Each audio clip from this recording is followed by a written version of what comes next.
You're watching Whose Views? Lots to view tonight, including Grandstand, Jukebox Jury, and Show Jumping at 1:10.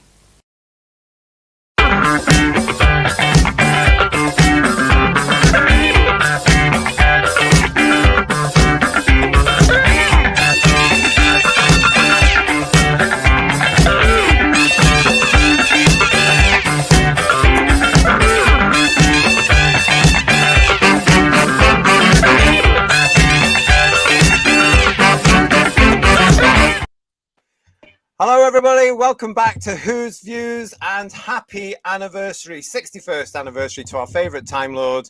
It's Doctor Who. Nice to see you all, Nice. This is all lies. Well, yes, we're going to be coming to that. We will be talking about that. This is our anniversary Legends show, everybody. It's great to see you. This is the show where we are going to be celebrating just a little bit differently, but celebrating the show rather than what we usually do, which is criticizing it.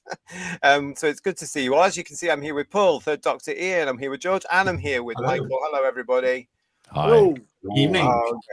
Oh, yes. And this show should be quite fun for you all, I hope, because this is where we all take a walk down memory lane, and we're going to be looking at how the anniversaries of the past were celebrated, and we're going to be looking mainly at the books and magazines of the day. Woo! That's a little bit different, isn't it? Yeah. Absolutely. Yep.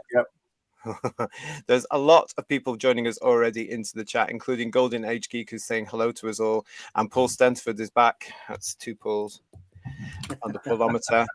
Good evening, everyone. I hope everyone is doing well. John is with us back again. Hi, guys. It's great to see you all. Thank you for joining us for show 2 in our weekend of celebrations.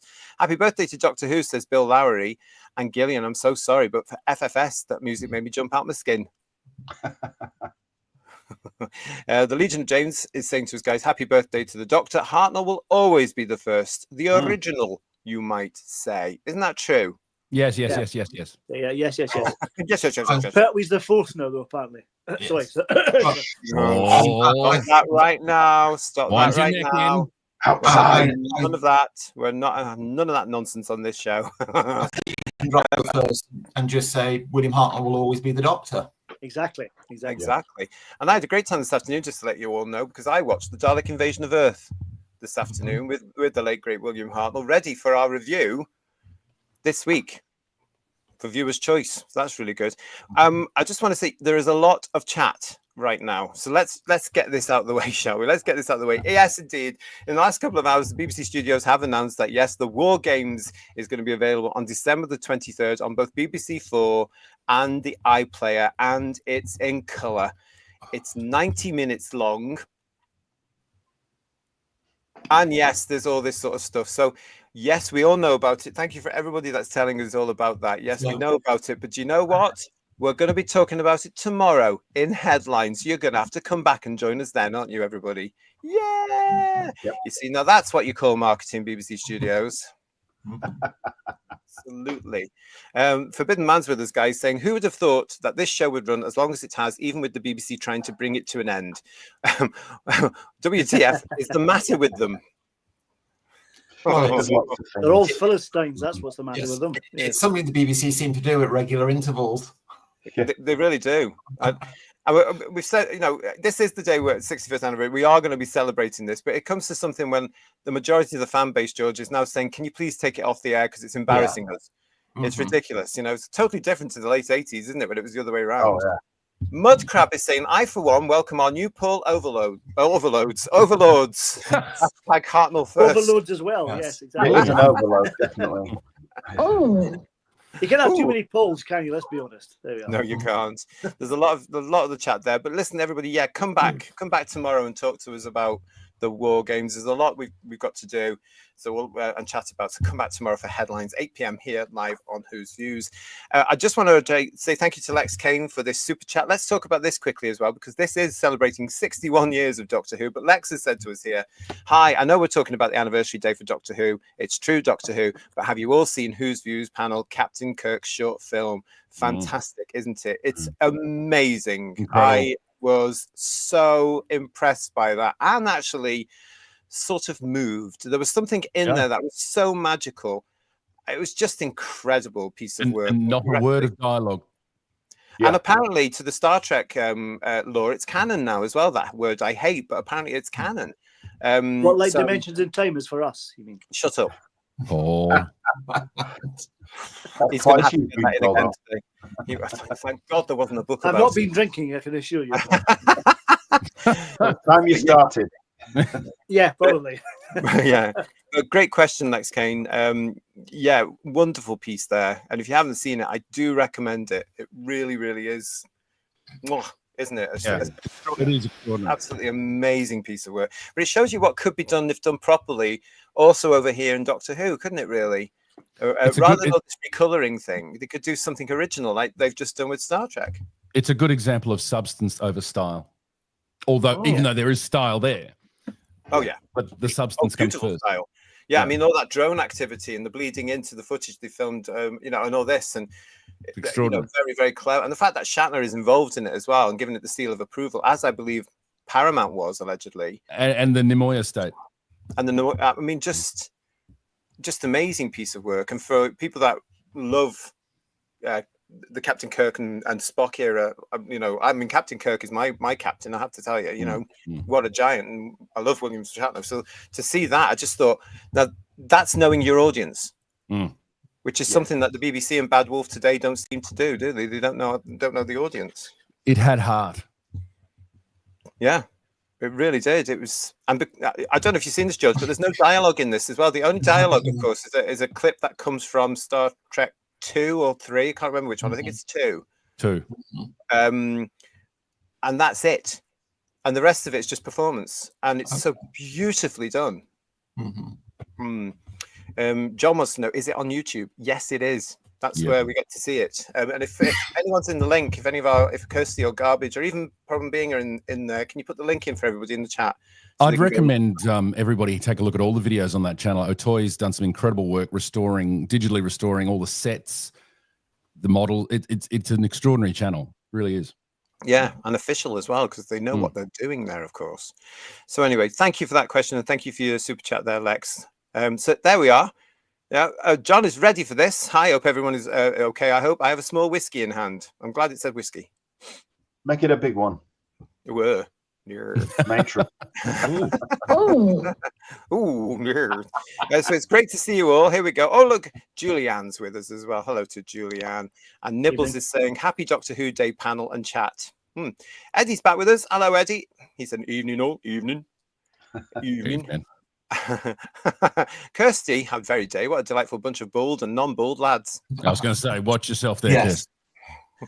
It's only a matter of time, Kirsty. It's fine. Stop it.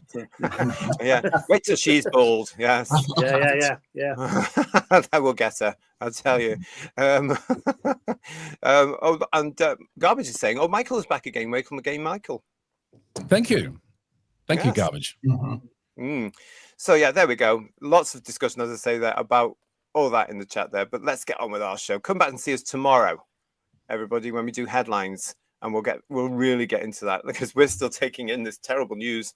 Ooh, terrible news. Yeah. So anyway, good to see you all, everybody. Let's get cracking with this, our anniversary Legends show. So as I say, this is all about us taking a walk down memory lane to celebrate the media that in turn celebrated the anniversaries of Doctor Who through the decades.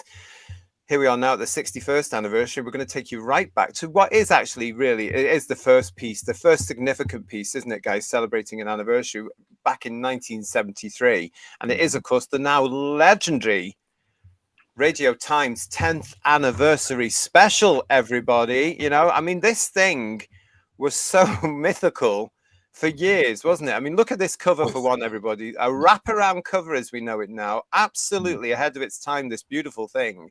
It's an amazing picture, isn't it? Superb. It's incredible. Pertwee in his element here with these three wonderful creatures. I love this little set they've got as well, made specifically for this shoot. But this was legendary. And it was one of these things as a little boy. I thought, I really want to see that. And look what you took. I've got I've got two of them. I've got one here, which is the reprint from the 50th anniversary, and I've got another one in a folder here that's more fragile, so I'm not taking that one out. But this is an amazing piece of work. Yeah, the stock was thin, wasn't it? Yeah. It's a seminal piece of Doctor Who merchandise. It's a must-have. Yeah, It really it's one of the greatest pieces of Doctor Who merchandise ever. Yep. Indeed, it is. Yes, I agree with you. Absolutely is. Yeah. They did do... Sorry, Michael. No, go. They did do a correction in this, because that's the inside of the original. Hang on. Let me just. Yeah, I've got. Yeah. Hang on. There we go. Ian, go for that. So that's the inside of the original, which I never, ever noticed, because it's favourite title sequence ever. Yeah. But I never noticed it is just the same frame over and over and over. So then when they reprinted, they did it properly, gave it a slightly more robust cover as well. But they did it properly and did proper thumbnails from the entire sequence. I could look at that all day. I'd never clocked that they'd just repeated the same frame over and over. They've also changed in here. There's a shot of Delgado with the police box behind him. Yes. And that shot there is different from the one in the original. Yeah, and I think the photo of Terry Nation in his courtyard and his country pile is a different photograph from the original as well. It's amazing, isn't it, really? It's there. Yeah. Yeah, it's like what they did with the Target book when they re-released that in the 80s. They updated it slightly with different pictures, which was quite annoying. But I mean, this thing we have to say that this was the first piece really of really thought about branded merchandise. This was celebrating the 10 years of the show, and for years and years and years, as a little boy, I was only 3 in 1973 when this thing came out, so obviously I wasn't going to be getting that. But as I became aware of this, as I'm getting into 10, 11, 12, and I thought, oh my goodness me, I missed out. And it became this real mythical must-have thing, to the point that, like Paul, I ended up buying one hugely expensive. I've never taken it out of its cellophane it's in, because it's so worn and so delicate. I'm terrified the thing will disintegrate if I take it out the bag. I have a confession to make. I had an original copy back in 73, and I, in my wisdom as a child, decided to make my own Doctor Who scrapbook, and I cut it up and moved the pictures from the copy I had into my own scrapbook and arranged it all my own way. I should have been certified for doing that, but I wasn't. The things we do as kids, Paul. The things we do. I can clearly remember my dad coming home from work one evening and saying to me, "Oh, I've got a present for you," and he produced this. Oh, is that your original one then? And that's my original one to this day. Oh, wow. Absolutely. Let's have a look. Let's have a look. Gee, that's in good nick, George. Wow, it is really good. How much do you want for it? It's not. Show us again. Show us again. Show us again. Yeah, look at that. How have you managed to keep that in superb condition? I absolutely treasure this. I absolutely treasure it. I think I'm right in saying it's the first piece of merchandise that used the diamond logo. Yes, it is. Oh, yes, right. yes, it is. It's famous for that one. Certainly the first on the shelves.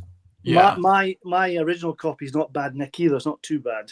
Yours is lovely there as well. I don't want to open it up too much. The pages get a bit loose if you're not careful. Yeah. But it's actually, the one I bought was slightly nipped, and you know, at the spine as well, it's got those. You just know because it's been opened so many times and stuff, and little bits of rips. And I just thought, I am not going to open this. It's the best 30 pence my mum and dad ever spent, I have to say, because it's super. It was an incredible goodbye. I mean, I had an original one. I don't have it anymore. It literally fell to pieces. I read it so many times.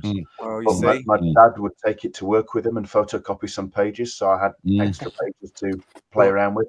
And one day he left it there, and it got thrown out. But it was, he felt bad. He felt bad, but it was absolutely battered to hell. And the one I have there is an eBay purchase, so it's not in too bad nick. But the reprint was beautiful, and I got 2 of those. I wasn't being caught again, you know. No, I got the 2 of them as well. That reprint from, when was it? 10 years ago was the nearer we were going to get to that original in some cases. Yeah, because they're very difficult to find, by the way, everybody, those original ones. Well, as you said, Ian, it was 30 pence. I had a look at this earlier. In today's money, that's about £3.20. Oh, still well worth every penny. Yeah, what an absolute bargain. Yeah. Consider what the type for a Doctor Who magazine now. We're going to be talking about Doctor Who Magazine's efforts in the show as well. We've got a lot of people joining us in the chat, George. Go on. The other great thing about it was released between seasons 10 and 11. So it was the first public look at Liz Sladen, first of all. Yeah. And it gave a sneak peek into season 11. Now, as we know, the production office were desperate to keep the fact that, if you just leave that on screen, desperate to keep the fact that the second story featured dinosaurs. So the first episode just went out as Invasion. But the Radio Times kind of let the very, very early. Because there you can see it's Invasion of the Dinosaurs. Yes. That's an amazing picture of Liz and Lynx there, isn't it? Super. Yes, fantastic. At Peckforton Castle in Cheshire, just down the road from where I was dragged up. We've got a lot of people joining us in the chat, so it's great to see you all. Thank you so much for joining us. Let's look at what you are saying to us. This is bringing back a lot of memories. Hello to Gore Vidal is joining us as well. Stephen Braddock's with us. John Henson is with us. Nice to see you all. Thank you, everybody, for joining us. Really, really appreciate it for our special show here on the 61st anniversary show for our favourite Time Lord. Let's see about some of the comments you've got. When it comes to this, the chat is going so quickly. John Mason is saying to us, good mag, I got this and the reprint. Ooh, that's brilliant. Pete Harrington is saying, beautiful. I remember getting mine in Woolies. Oh, really? How fab. I'd be thrilled if that was happening. Happy Man 050. Bought the 10th anniversary at the time of release, and remember it showed season 11 before it was released, as we were just saying there. That must have been a big thrill. Well, obviously they repeated that 10 years later, so we'll come to that. But yeah, it's a clever thing to do that, isn't it? Giving that just that sneaky peek of what's going to happen. Absolutely no mention of Mr. Pertwee's departure, though. Well, no. I think that might have been a bit too far for them if they knew about it.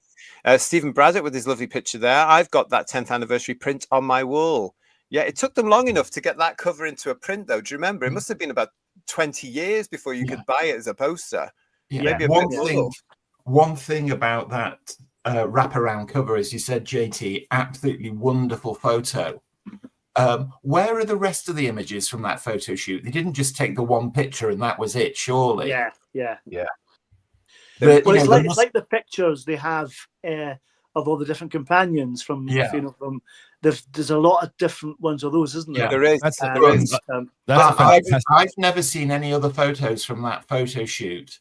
Not with John. There must be like 3 or 4 rolls of negatives in a cupboard somewhere with some absolutely amazing shots from that photo shoot. I want to come back to photographs in just a second, guys. But yeah, we've got Eddie here saying to us as well, I remember buying the original at the time. Absolutely brilliant. And Lex is saying to us, fantastic picture with John Pertwee. Shame he didn't have a full standalone episodes with the Cybermen. Only the photo shoot at the 10th anniversary and 20th anniversary adventure of the 5 Doctors. Yeah. People forget that sometimes, don't they? Hello to Andy's Vinyl. I totally agree. 10th anniversary special is the best piece of Doctor Who publishing ever released. It certainly set a trend, didn't it? It really, really did. And then we've got here John Mason saying to us, some of the negatives had gone missing for the reprint, which explain why they changed the photographs for that. Lots of comments coming in, guys. Keep them coming. Stephen Braddock, I have the 10th anniversary special signed by Pertwee and lots of the unit family. It's priceless to me. Not only is it priceless to you, but that will mean it's priceless, full stop. That has just pushed your edition of the 10th anniversary special way past, I reckon, £200. If you've got them all there, if you've got Pertwee and the unit gang, and if you haven't got Katie yet, go and get Katie's. Wow, that is just a hugely important piece of merchandise you got there, Stephen. Well done, you. Congratulations. And Andy's Vinyl again. That Cyberman on the cover, I think, is a mashup of the Tomb era Cyberman suit with the Invasion head. I was going to say it's a great combination. It works really well, don't you? Yes. So that's the same one you used with Tom when he was announced. Yes, it's the same costume for there. Yeah. Really cool. No, it was a full Invasion costume that was used for Tom. Right. Okay.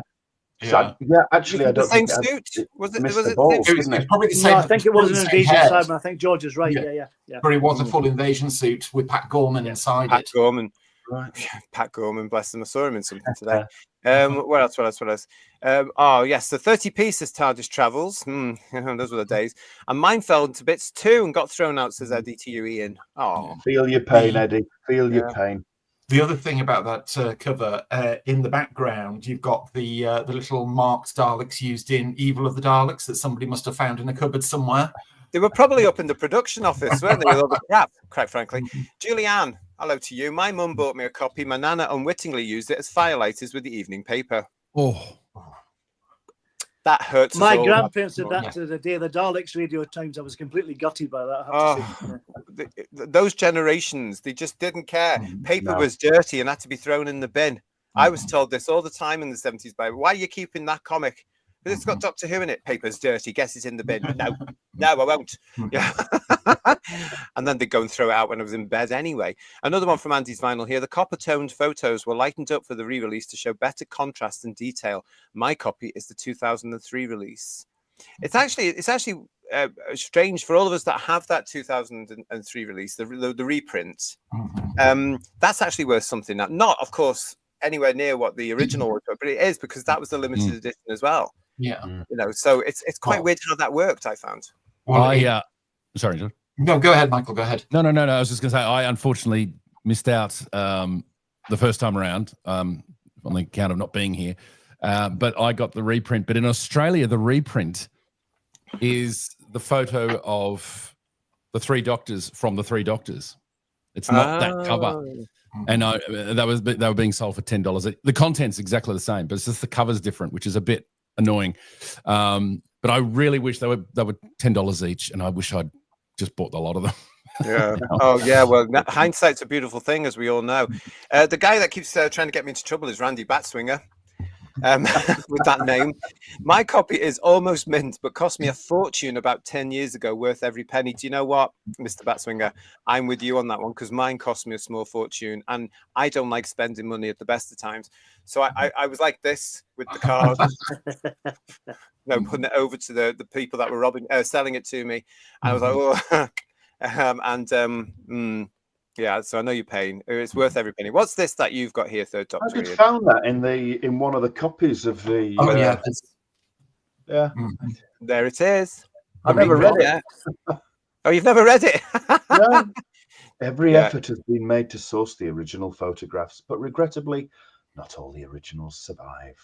It's a shame. What a surprise for the BBC. The thing about it is, why they could have just scanned a copy of the original, because and just got a better copy from that, you know, because they're not exactly scanning at that time. Yeah. Could they? Did they have that technology back then, Paul? Yeah. 2003. Yeah. They had scanners in 2003. Yeah, I had a scanner in 2003. I was still on faxes. TARDIS Travels is saying, check the staples on some of the old magazines as they tend to go rusty and damage the paper. My Radio Times special is bagged to preserve it. And Forbidden Man is also saying, my dad tossed my Doctor Who novel away as I was so peeved with him, as it was one of the few books I read to bits. Well, and around the day. If the BBC wanted to the iconic status and how beloved the 10th anniversary magazine was, that for the 40th anniversary, the BBC and the Radio Times recreated it and put it out for a second time. Yeah, exactly. It's sort of become a sort of expectation now. I mean, I was actually sort of quite disappointed there wasn't the same sort of thing out for the 60th, you know, because I thought, they're bound to do something very similar, but they didn't really, did they? So listen, thank you very much for everybody in your chat. Keep your chat coming. I'll try and keep up with you. Now, we've mentioned that, and some of you have mentioned in the chat as well, some of the contents of this thing. So George was mentioning the sort of, and Ian and Paul were mentioning the fact that you got this look into each of the series that have been at that point, and you got this real special exclusive look at what was to come, which was really, really good, really, really exciting for the people, I'm sure, that were looking at it at the time. It's interesting that photo of Liz isn't from the production of the Time Warrior. It was specially staged, because even though Liz is in her Time Warrior costume, her hair's completely different, and her nails are different as well. She didn't wear nail varnish in the show. She didn't, but that has very nicely led me on to this. Well done, because yes, as part of that Radio Times 10th anniversary special, there were exclusive, specially shot photo shoots. Now, for years and years and years after that, having not seen the Radio Times 10th anniversary and was unaware of this, I was wondering where all these wonderful pictures were coming from that I would see at places like 10 Planet and stuff like that, or various conventions that you had them on the wall and stuff. And it was all from this photo shoot. And we've got some of them here for you. These are just stunning. They're lovely, yeah. Mm-hmm. And that Sontaran, it looks amazing. Never been bettered. Correct. Yeah.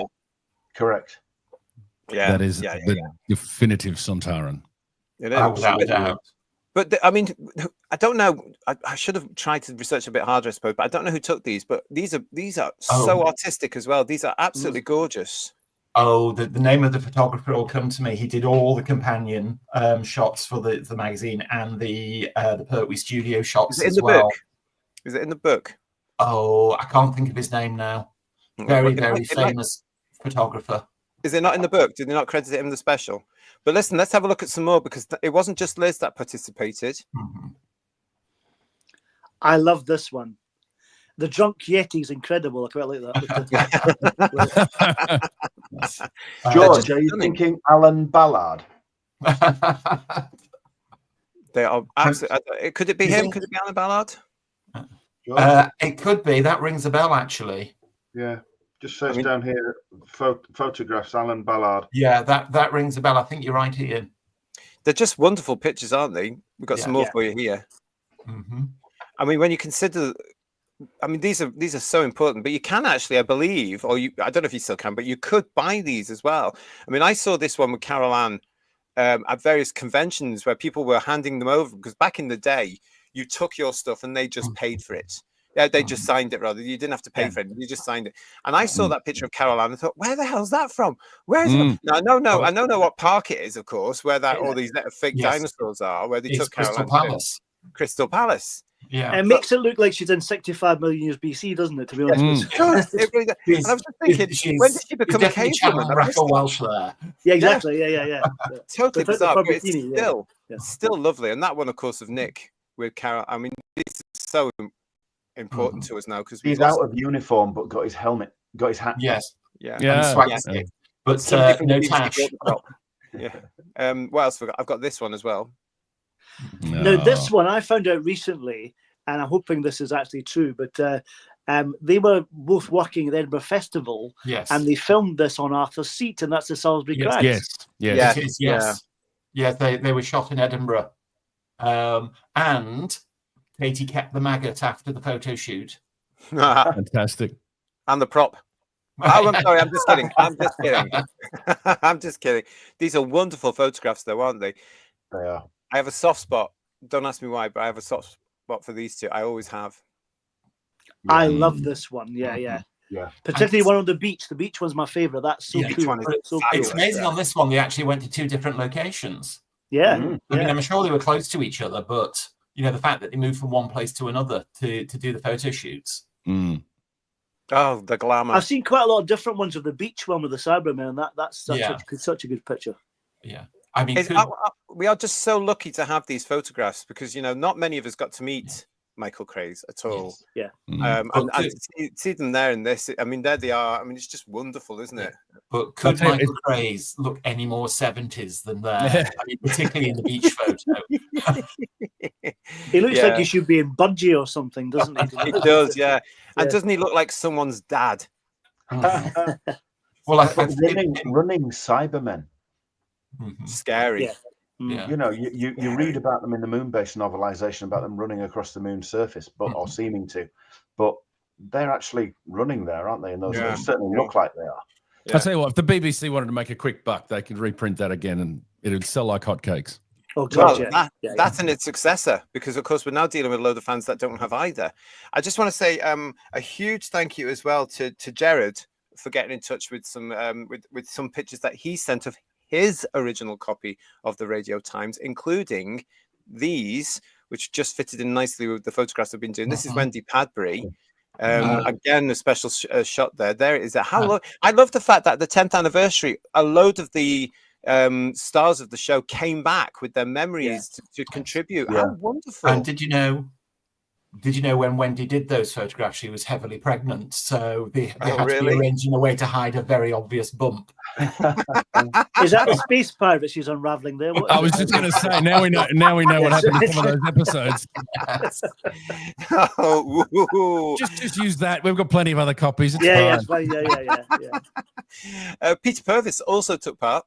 Yeah, I actually quite like this one. This one's quite creepy as well, don't you think? Yeah, it is. Yeah. Really is. Very, very well into his Blue Peter run when this was done, of course. But there's something, all these photographs. He looks very 70s there, definitely, yeah. There's something so stylish about all of these. Yeah, they're beautifully done. Beautifully done. I believe that's the A1 flyover at Staples Corner, isn't it? Is this? Oh, that must have been cold then. I heard it took him 10 minutes to get back up on his feet after wearing those tight jeans. I didn't want to say. Oh, I love it. Frozen in time. Blue Peter. I'm Peter Purvis. He was a giant of Blue Peter. It was our Peter, I tell you. It also had some incredible artwork into this thing, one of which has, for a certain generation, become legendary. For years, ladies and gentlemen, boys and girls, I walked past this thing at the Blackpool original Doctor Who exhibition and never knew until years after the thing had closed down in 1985 that it came from the 10th anniversary Radio Times Doctor Who special. Yeah, that's an absolutely wonderful piece of artwork. Yeah. And there was a huge blow up of it in the Blackpool exhibition in the final corridor, just as you were on your way out. Yeah, as you turned the corner to go past the shop. Yeah, it was just there. And it always mesmerized me because of the colors. And as children, we're all attracted to colors, aren't we? We know the colors. And it was just mystical for me because here were all these blokes I wasn't aware of, apart from the one at the end, who I sort of remembered. And it was there for years. It was there, I think, for practically all of Tom's run, this picture. It was certainly there till the very last time I was at the exhibition. I do remember it did disappear towards the end of the exhibition's time, and I'd love to know where it went because I would love that. Thank you very much. That's how you use a rainbow of colours in Doctor Who. Yeah, that's how you bloody do it. Not any other. Yeah, but the other really good thing about the Radio Times 10th anniversary magazine was it colour codes the Doctors to match that piece of artwork. Yes. And that was the whole thing about it, wasn't it? Each of the Doctors had their own colour. Yeah, and that was repeated, wasn't it, 10 years later? But magical, absolutely fantastic. And as I say, this was so important because it was the first proper bit of, well, not just anniversary merchandise, but collated BBC put together type, and a chronology. Yeah. And this is where the episode titles legend started as well. Yes, because he used the title of the first episode for each one. Yeah. And didn't that confuse us all? Yeah. Oh, yeah. Well, it's still around today, let's face it. Yeah, it is. Yeah. Did anyone build the Dalek? Answers No. on the postcard. Turned up in the Jodie Whittaker one. For years and years, it was, Dad, can we build a Dalek? No. Dad, can we build a Dalek? No. Why was he saying that to you? That's outrageous, isn't it? That's outrageous. Because you could get the pages here on how to build a Dalek, which I did have lined up, but it seems to have gone missing. But never mind, I'll show you again another time. Probably everyone's aware of this, but weren't the plans not accurate? That was part of the problem. I think it's fair to say they were a good approximation, but they weren't 100% spot on. Yeah. I remember hearing it when it, as you said, JT, when it was a mythical publication and hearing about this 10th anniversary special that had plans for a Dalek, for a real Dalek. And I thought, my God, I've got to get my hands on that. Turns out they're not so accurate. You can see that there's one that's been made from the plans as a picture in the magazine, isn't there? Is that right? Yeah. You can always tell them because they're too small and they're quite dumpy. They're not right. Randy Batswing is saying to us, I hope somebody adds all the Doctors to that picture. It's been not all of them. Not all of them. Let's not go too far on that one. Yeah. It has been done so many times, though. You can get them where fans have added to it. It goes on ridiculously now these days. It's just if you see them all. Look at this from Paul. I remember that the original Blackpool exhibition when I was 9, I think. I just can't believe that for years I was looking at this thing, mesmerized, loving it, making up stories in my head as kids do, and not realizing the origin of it because there was never anything underneath it to say this has come from the Radio Times 10th anniversary special. It was just there. I've even got a picture of it, a photograph of it somewhere with me going. The thing I love about that image is the consistency of the eyes. It's the same. It's the same man. I remember hearing a story about the 7 Keys to Doomsday, and George, you saw this, so maybe you can remember this. I'm not sure, but the regeneration sequence they had with Trevor Martin and Pertwee were done like a slideshow, and that kind of image that's in the Return special is what I imagine it might have looked like. I don't know if that as I remember it, the show started. Curtain came up, totally empty stage, police box on the stage. What was undoubtedly Trevor Martin in a John Pertwee costume and wig steps out and claps his face forward. Two people, a boy and a girl, run down the stalls and onto the stage saying, "Oh, we've got to help him. He's not well. He's not well." And then all of a sudden, as it turns out, was Wendy Patbury, says, "Look at his face, Jimmy. It's changing." How convenient. Big screen came down. Yeah. A big screen came down. The theme tune boomed out, and photographs of Hartnell, Troughton, and Pertwee were flashed up in rapid succession. And then Trevor Martin was sort of like mixed into that, and it sped up, as I remember it, and it got more and more blurry, and then Trevor Martin became more prominent. The screen rolled up, and we were inside the TARDIS, and there was Trevor Martin in his costume saying, "We need to get to this planet. I'm on a mission." Fantastic. The joy of theatre. That's right. I'm very jealous of Randy Batswinger here, saying he met Michael Craze at an 80s convention. Wow. Oh, I would have loved to have met him. And Adrian James is joining us to say, "Hello, everyone. Happy birthday, Doctor Who." Yeah, keep all your comments coming, guys. I will try and keep up with you as much as I can because it's really busy in the chat. Stephen Braddock saying to us here, "I was stunned there was no anniversary special for the 60th. I didn't buy it. Just a few pages in the cover. That was criminal." I can't even remember what they did for it, to be quite honest. And Eddie says, "A couple of kids in my secondary school built a Dalek and were on the BBC TV show Hey Look, That's Me back in the 70s. Oh, God. I remember that. Do you remember that? Mm-hmm. Hey Look, That's Me. I wonder if the Dalek still survives. The clip probably doesn't. Yeah, exactly. Oh, well, but so there we go. We've kicked off there with the all-important, the legendary Radio Times 10th anniversary special. As I say, if you have a copy of the original one, keep hold of it, look after it, treasure it, love it, take it to a club and a lovely restaurant, but be careful with it because it's worth some money. JT, before we move on, can I ask one question? I don't think you've got any pictures of the story that was drawn at the end of the magazine, because just for our audience, I'll show you in a minute. But what reminds me of is Ralph McQuarrie, who did the Star Wars images for George Lucas's storyboards. What reminds me of. It's got a similar kind of quality. I'll just show you quickly what I meant. It was just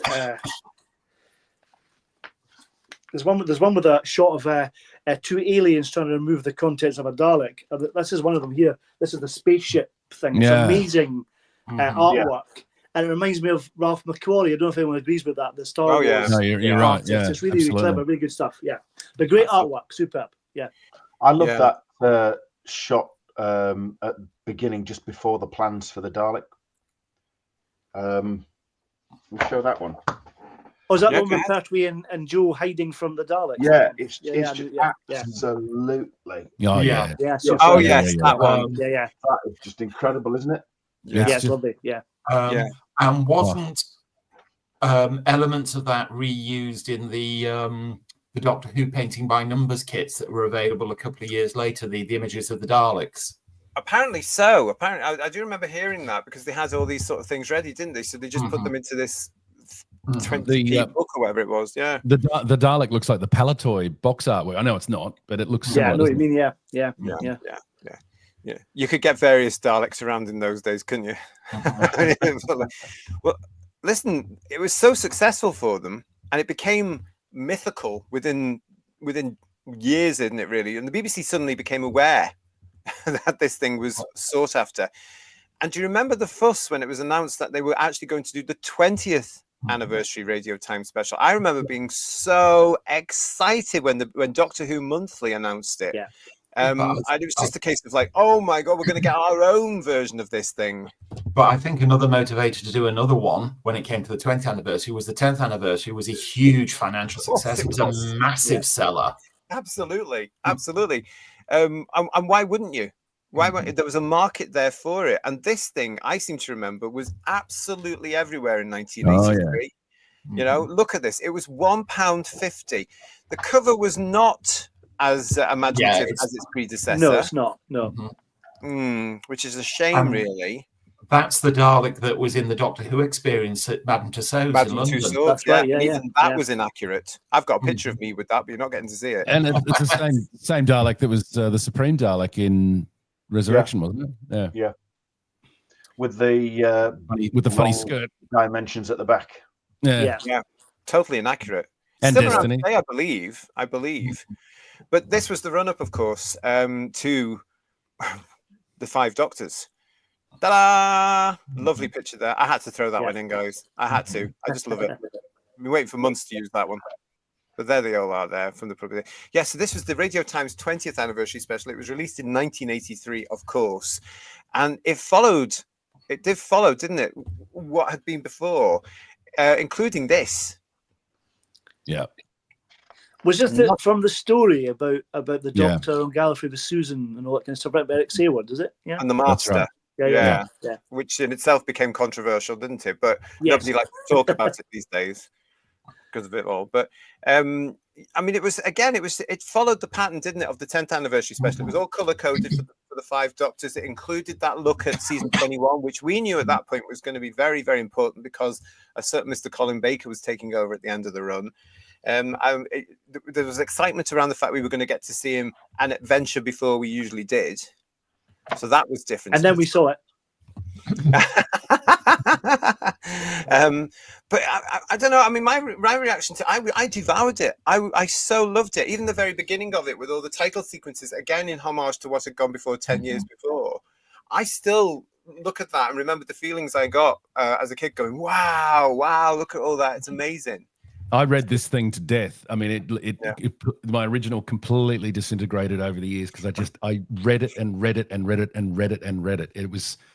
I was excuse me, I was obsessed with it, and I'll never forget the day. A bit similar to your story, George. My mum left it on the coffee table, didn't say anything, and I'm just walking around. I looked at it, and went, "What the hell is that?" And I got so excited. And I remember reading it like you, Jetty, the title sequence, because I'd never seen it black and white at that point. And, I was to see the William Hartnell title sequence. I remember the image of him in the TARDIS instead of the face. I remember thinking, is that on the title sequence? It's a bit strange. Yeah. But it was just such a great piece. And I just read it so often. And I remember thinking the picture of Colin Baker on the front cover. I'm thinking, who's that? It's not even the picture, really, is it? Because he's cut off. It's really good. It's the same. They went for that sort of thing, about that standard picture of the police box that we knew there as well, at the time. But Pete Sallington saying to us, I still have my 20th edition, 20th anniversary special. Yeah, absolutely. And John saying to us, John Mason, my first Doctor Who merchandise, it was soon falling to bits. I loved it to bits. Lex is actually asking us, is that Colin Baker on the 20th anniversary front cover? Yeah, it was. Yes, it is. Yeah. Yes. And he's in more detail further on in the actual magazine itself, isn't he? Yeah, at the photo call with him and Nicola, I think. Yeah, and that picture you can't really see it because that's how that's not me cropping it. That's how him and William Hartnell appear on this awful cover with this picture of the TARDIS from. I think it has to be either season 18 or 19. It does remind me of how it looked in State of Decay, but that's me being panicky. But that picture, of course, of Colin Lex was taken at the photo call to announce him as the new Doctor in 1983. Yeah. Gosh, look at it. But look, you could win a day out with Doctor Who, everybody. Who entered that competition? Could you choose which one you want to go out with? No, you got lumbered with Colin and you liked it. Okay. Who entered that competition? Not me. Yeah, the travel for me would have been prohibitive. Yes. I did. I entered it. Didn't win. Is the winner of that competition from the 20th anniversary Radio Time special in our chat? If you are, come and tell us all about your day with Colin and Nicola. And when did you go? Was it 1984? Or was it, goodness forbid, 1985? Or did you have to wait till late in 1986? I don't know. When did you go? I remember the lovely behind the scenes section in this version, didn't they? Looking at the making of season 21, was it? Yeah. Some really nice photographs. Sid Sutton with these images of the faces and the Five Doctors Dalek being refurbished. That was lovely. Yeah, I remember that. Yeah, nice. This is interesting, guys, from Paul Stenterford. I love the 20th anniversary Radio Times. My original copy has a completely different cover, though. Ooh, all right. Can't do. It could. There was, and I managed to pick this up to replace my original that disintegrated. Starlog Press released the special in probably 1988. I don't know whether it was available in the UK, but it certainly was here. Starlog, and the front cover is slightly different. There's some differences there. The stock is thicker. So I grabbed that, and my mum, bless her, laminated the cover so it's in good nick. And then I found the original again on eBay, pristine. It's in a folder. It's never going to be opened. But yeah. Where are you, Paul Stenterford? Where are you?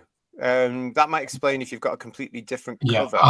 I don't know where it came from because somebody gave it to me. I've got a second copy of the 20th anniversary one, and it sounds like the same as yours, Michael, that there's differences to the cover.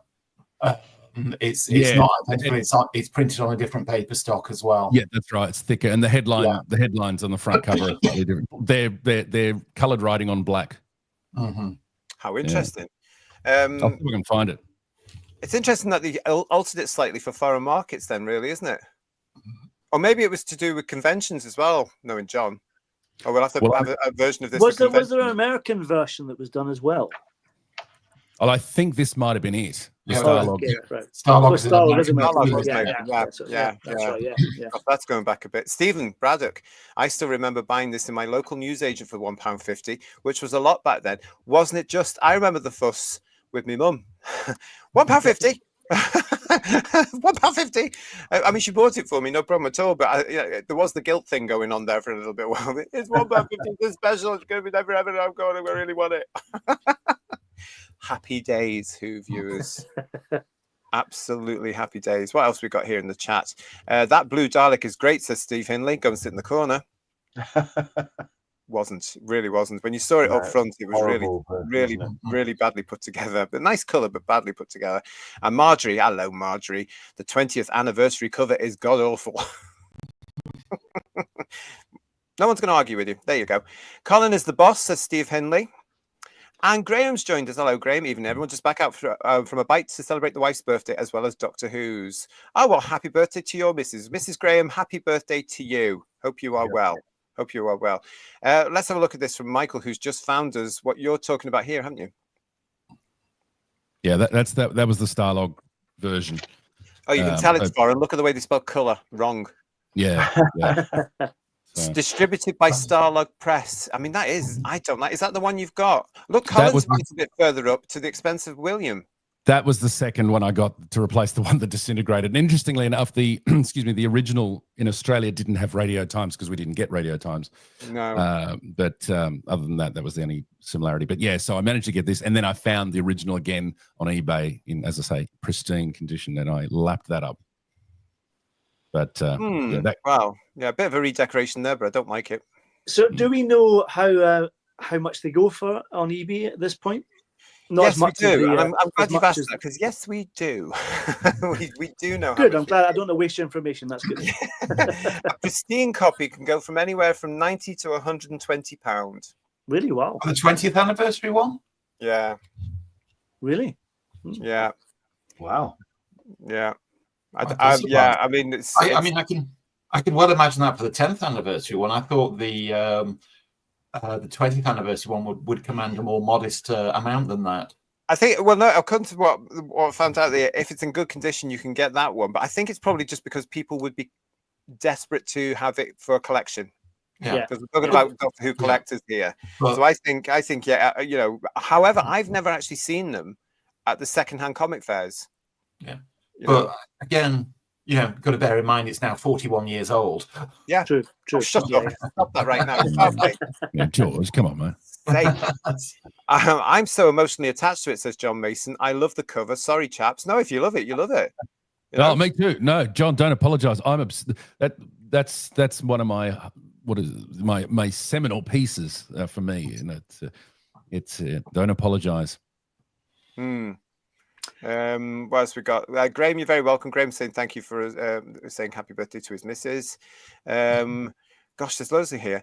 I don't know what happened to our copy of the Radio Times for the 20th, said Paul. I do. It's probably in the bin. Probably long gone by now.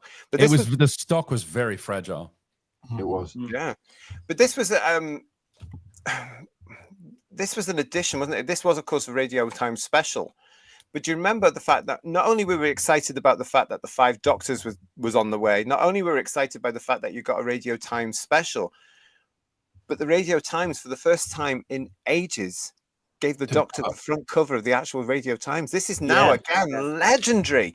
And do you remember the fuss trying to get to the newsagents on Tuesday after school to make sure you had a copy? Do you know?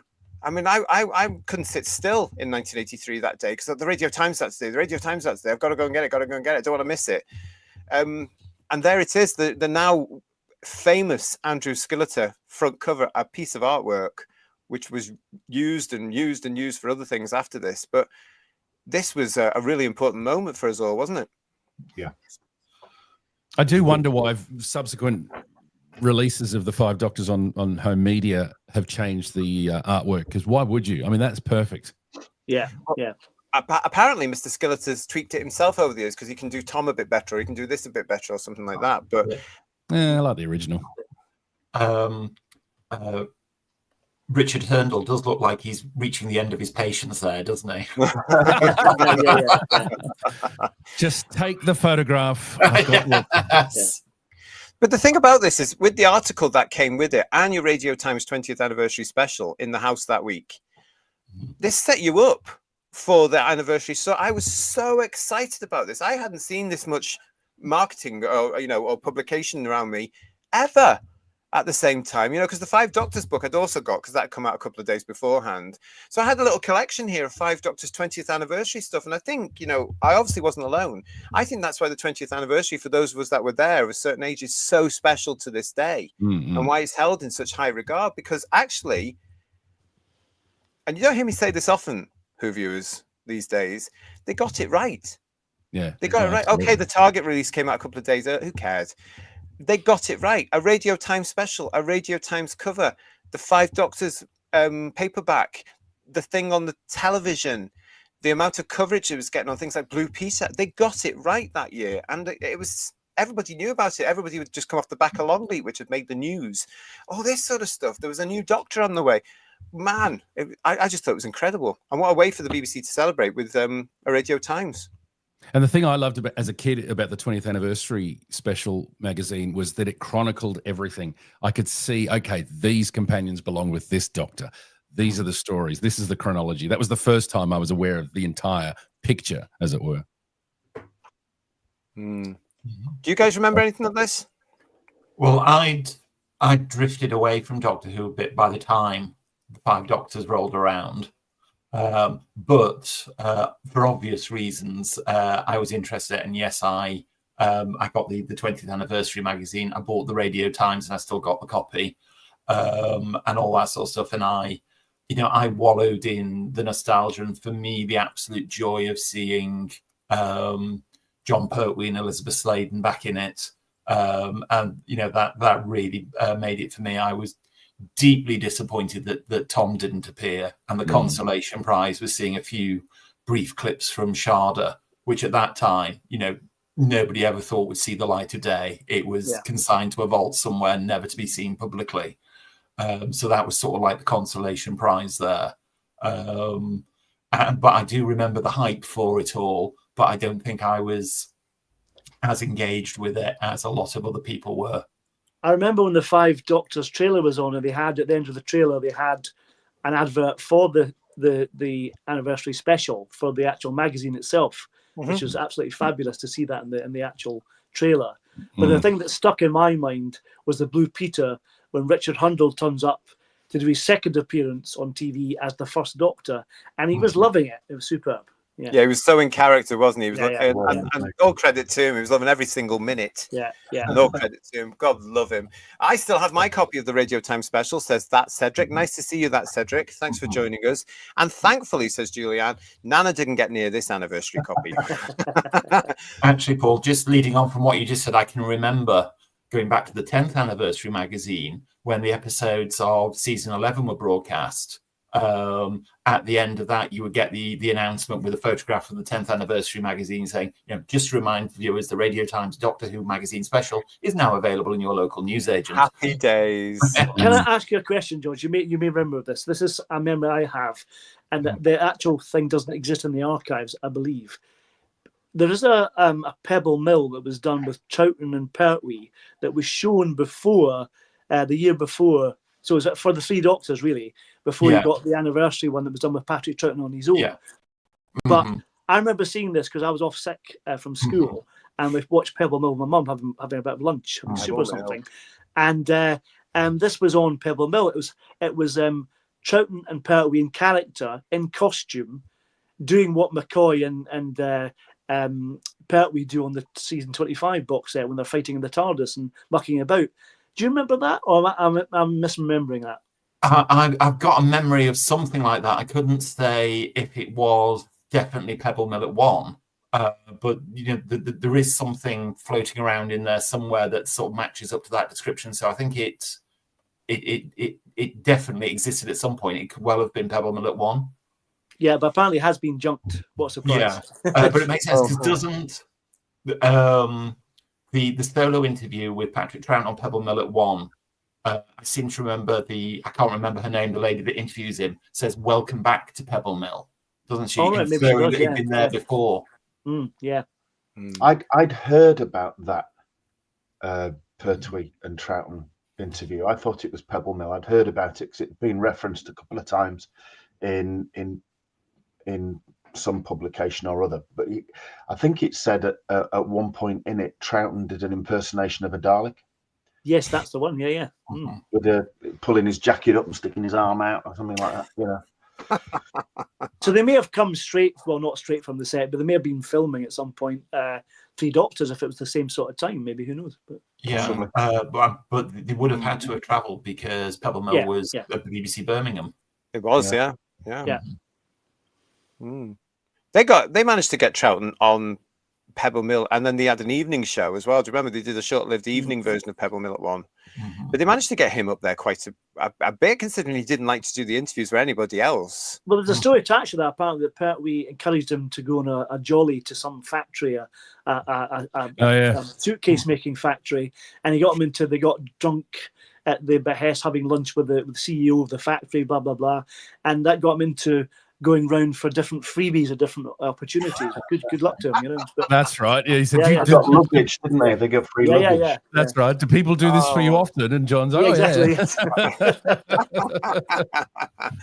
Oh, brilliant. Legion of James, I was beside myself watching the Five Doctors finally getting to see Pertwee face off with the Cybermen. Yeah, that was nice. Yeah, was it? And I think that was done deliberately by Terence, wasn't it? Really. He gave that away at Longleat because somebody asked a question in the tent. Was there any monsters that you wish you'd been against? And he went, I'd always wished I'd been against the Cybermen, although I have now. And everybody cheered, and JNT was just stood there going, completely deliberate. Was that John trolling him? I love that. And Graham saying, I seem to recall purchasing the novel of the Five Doctors prior to the program being shown. Is the memory cheating? No, it's not. It was out. It was out in various stores across the UK at least 3 days before the 23rd of November. Because I got mine 2 days before. I think it was. I don't know. Did you read it? Did you read it? No, I put it on the shelf and left it until I'd seen the Five Doctors, and I started devouring it that night. And with it being a Terence book, I think I'd finished it the same evening. I read it first. I couldn't wait. Did you? You're outrageous. I read it first. There were various little bits that were different. I mean, lovely silver cover with a first edition written on it. But I think it was like with the Raston Warrior robot, when it hit the Cybermen with its spear, it gave the suggestion that it was attached to string, because it said it tugged it and the Cyberman fell over, which obviously was different in the show. But little things like that. But I couldn't wait. It didn't spoil it. I enjoyed it on the night as well. Lots of people seem to remember what you guys are talking about there for Pebble Mill, and confirming it was Pebble Mill in pieces. Also saying Marion Rose, was it, George? Marion Rose. That's how. Well have been, yeah. The interview she does with Troughton on the 10th anniversary Blu-ray one is a bit awkward. It's very much an interview of the time. It's very awkward, difficult conversation. He's not comfortable, is he? No. But she's not very good at interviewing either, to be fair. But he's been quite flirtatious with her, though, isn't he? Yeah. Surprise, eh? Oh, the old days. Marion Rose. And what was that? What was the larger gentleman's name? Donny, not Osmond. Donny something. Donny McLeod? Don McLean? Don McLean? No, Don McLean. Was it McLeod? Could have been proper interviewers back then as well. Really good at their jobs. Those people were happy days. Paul, you're right. I've seen it on YouTube of Pebble Mill and BBC Breakfast too. He was a little tinker on BBC Breakfast when he was publicising the Five Doctors with Peter Davison. Yeah. It's part of the anniversary there. Sean was a little tinker there, and when K9 came on, what is it? A Shetland pony? No, he probably had his hip flask with him at that point. Yeah, he probably did that time in the morning. No, honestly, it's milk in my porridge. Allegedly. Steve Hinley, thinking back, the 20th was my favourite time as a Who fan. We've said this on the show before. 1983, for a lot of us here, was the bestest year to be a Doctor Who fan, and nothing has come close since. Certainly last year's efforts were nothing like it. That should have been as huge. They had the opportunity to make it huge, but who can remember any of it? Because it was just rubbish, wasn't it? It was stale bread, everybody. The Andrew Skilleter painting of the Five Doctors is gorgeous, says Paul Stenford. Absolutely. And Stephen saying in the actual Radio Time special, loved all the episode synopsis too. Yeah, very good. Yeah. That was, for me, filled in the missing pieces. Oh, did it? Yeah. I mean, as I say, I hadn't seen any of the black and white stuff at that point. So... Well, a lot of us. That's what I felt about the 10th anniversary special. Looking back at especially Hartnell and Troughton, the pictures are just amazing, and your imagination works overtime just looking at them. You know. Yeah, that's right. Right. And the biographies of the different companions and all that sort of stuff, the features on each Doctor and all that stuff. That's fantastic photographs. I think we're all in the same boat with you, Michael. There actually, because this is 1983 that we're talking about, and we hadn't seen the black and whites either. We'd had a brief series in 1981 with the Five Faces of Doctor Who, which was a thrill, but nothing. There was, they didn't do that at all. So we had to wait for a couple more years. The VHS and seeing John Nathan Turner's office in that opening page. Yeah, still a mess. Gilliam is saying to us, PMA. I don't know what that means. Great bloopers of the Cybermen crashing through a glass main. It just fell over on Pebble Mill. Yeah, that's famous. That one, isn't it? Oh yes, that's superb. Yeah. You have to laugh at it though, isn't it? And now we're going to be showing you how the BBC special effects department work. Yeah, and just imagine some poor PA in the freezing cold outside, desperately trying to cue all these monsters in. Exactly. As they try not to bump into each other as they walk down the path. Yes. All these guys with very restricted vision going, me? Do you want me to go? Yeah. All right. This is the only glass pane we could get. Sorry. And it just didn't. I mean, you watch it now and you cringe, don't you? You sort of like go, oh, God, it's so painful. It was live TV as well. Just absolutely fantastic. But you can imagine them, can't you, Joe? So, is it me now, love? You know, the nearest Which one does Silurian? Down you come. Which one am I? What am I called?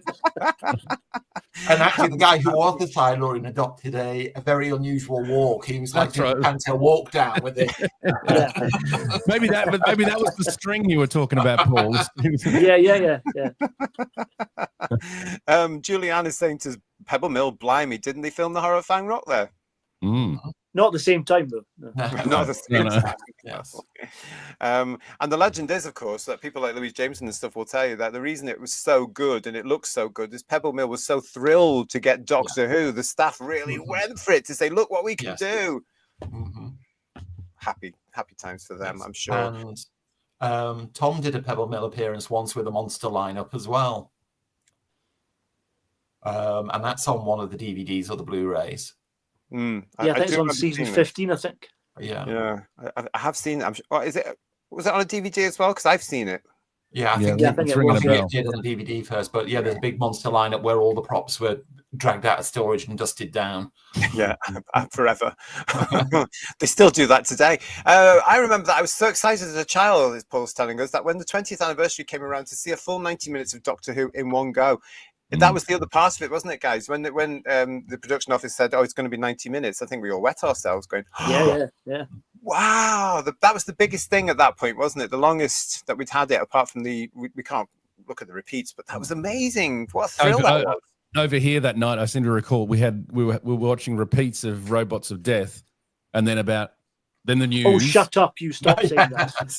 then the news, and then the Five Doctors. So we got a double dose. Wow. Anyway, moving on. What did we get? Children in Need. Yeah, but you know what? We got the lovely Terry Wogan with Peter Davison, and then Peter Davison gave away his coat, didn't he, to the highest bidder? Do you remember one of the coats? So there you go. Was that the Children in Need where just about every Doctor and Companion came out of the TARDIS in a huge lineup? No, that was 85. Oh, was that 85? 83 was a bit tame compared to that. Is that why his coat's slightly different in season 21? Probably. Yeah. Probably. Oh, look, they got rid of the coats. I had that poster from the 20th anniversary on my wall as a kid with Peter and Janet. I love that poster. Superb. That was the dry ice and smoke. It's lovely. Yeah. I mean, when I met Janet, I got her to sign a print of that image because it was on my as a kid. I loved it. It's a good one, that one, isn't it? You can you can get them. I've seen them. I think they're $4.99 last time I saw it for the photograph itself. Yeah, I didn't buy it. Peter looks terrific there. So it was out early then, says Graham, with the Five Doctors Target novel. I didn't read it until after the TV show too. So there you are. So Ian is a very, very naughty boy, isn't he, Randy Batswinger? Paul Roughton is asking us. So hang on, we're up to 4 on the Paulometer. We've got here Paul Roughton saying to us, will we look back with such adoration in 50 years at copies of Esquire and Vogue with Shooty in them? It's a rhetorical question. Paul Roughton, I'll probably be dead. But I don't think, no, it's not going to have the impact, is it? There's nobody going to be around in 50 years going, oh, do you remember the 60th? Who's collecting these magazines now to keep them till then? That's the thing. His copy of Esquire and Vogue is already fish and chip wrappers. For those people who can afford to buy them, have you seen how much they are? You know, they're lining liquor trays of cats across the country. Well, I don't think many real people would buy this, because they are very pretentious soaps. I mean, we've talked about some of their articles on headlines. It's all up their own bums. It really is. I was about to say, do the alphabet warriors rush out to their local newsagents to buy Esquire and Vogue every month for $9.99? I don't think so. I don't know if their benefit will go that far. What is Eddie saying to us here? I bought and read the Five Doctors book first. Eddie's a naughty boy as well. I stand with Eddie. I think we're going to have to put you all in the corner because there's always rogue elements, aren't there? Oh, it's absolutely outrageous. I read the first page of the book, says TARDIS Travels. I have the paperback and the hardback version. I had the hardback version as well, and somehow it's gone walking. So if anybody's watching that has my hardback version of the Target novel from W.H. Allen, whosviews1@gmail.com. I had the hardback. Yeah. Well, I remember getting it. That's a story itself. Oh, Pete Harrington is saying, yeah, McLeod. Oh, they're all saying it. Randy Batswinger, McLeod, Donny. It was McLeod. And John Mason, McLeod. TARDIS Travels, Donny McLeod. Oh, you see? They had an impact. They're in there somewhere. Goodness me. I picked up the hardback of the Five Doctors on a market stall in Margate last summer for $5, says Graham. Non-library copy too. The stall had so much Fab Who stuff, but I had to behave. Well, that's nice to know that they're all out there. I suppose people's collections could be coming round, really, couldn't they? As people, whatever. Well, I'll dying, yes, basically. And the family's going, "What's this crap? We're not wanted. Get another tumble. Yeah, get it into the local charity shop." I don't know. It could be that, but yeah. So that was the 20th anniversary, wasn't it? At least the 20th anniversary felt like a genuine anniversary which celebrated the history of the show, so totally unlike the 60th anniversary, says Paul Stanford. I think I remember saying this last year, guys. JNT got it right. Yeah. The 2023 lot got it fantastically and spectacularly wrong. Yeah. Oh, tumbleweed moment. They were all thinking about it. I agree with that. No, I agree completely. They totally ballsed it up. Yeah. But then by that point, they were well down the road with their agenda. They knew where they were going, and they wanted to divorce themselves from what had gone before as much as possible, with their new Series 1 and saying you didn't need any past knowledge, and then constantly mining the past series for content and ideas. Shocking. I mean, at least the 50th anniversary special, there were nods to the original series. I mean, it was very much skewed towards what was then current, but at least there were nods back. And I think it's very telling that the best remembered thing about the 50th anniversary is Tom's cameo. Yeah. Oh. It was a bit of a missed opportunity, wasn't it? Mm-hmm. Well, he regrets it now, doesn't he? He regrets it. But I've said it before. I'll say it again. I respect his decision made at the time, because he was so near to having gone. I respect that, But oh, bless him. He has said in the intervening years, of course, that he did regret that. But never mind. Yeah. But there were other factors which are often not taken into account. Whilst the Five Doctors was in production, Tom was making a TV movie called The Zany Adventures of Robin Hood. Oh, yeah. And it would have. I recommend that film if you can track it down. It's an interesting movie. Paul loves it, don't you, Paul? You love it. And I'm sure something could have been done to make the schedules mesh, but there would have been some logistic issues there, because he was already committed to doing the TV movie.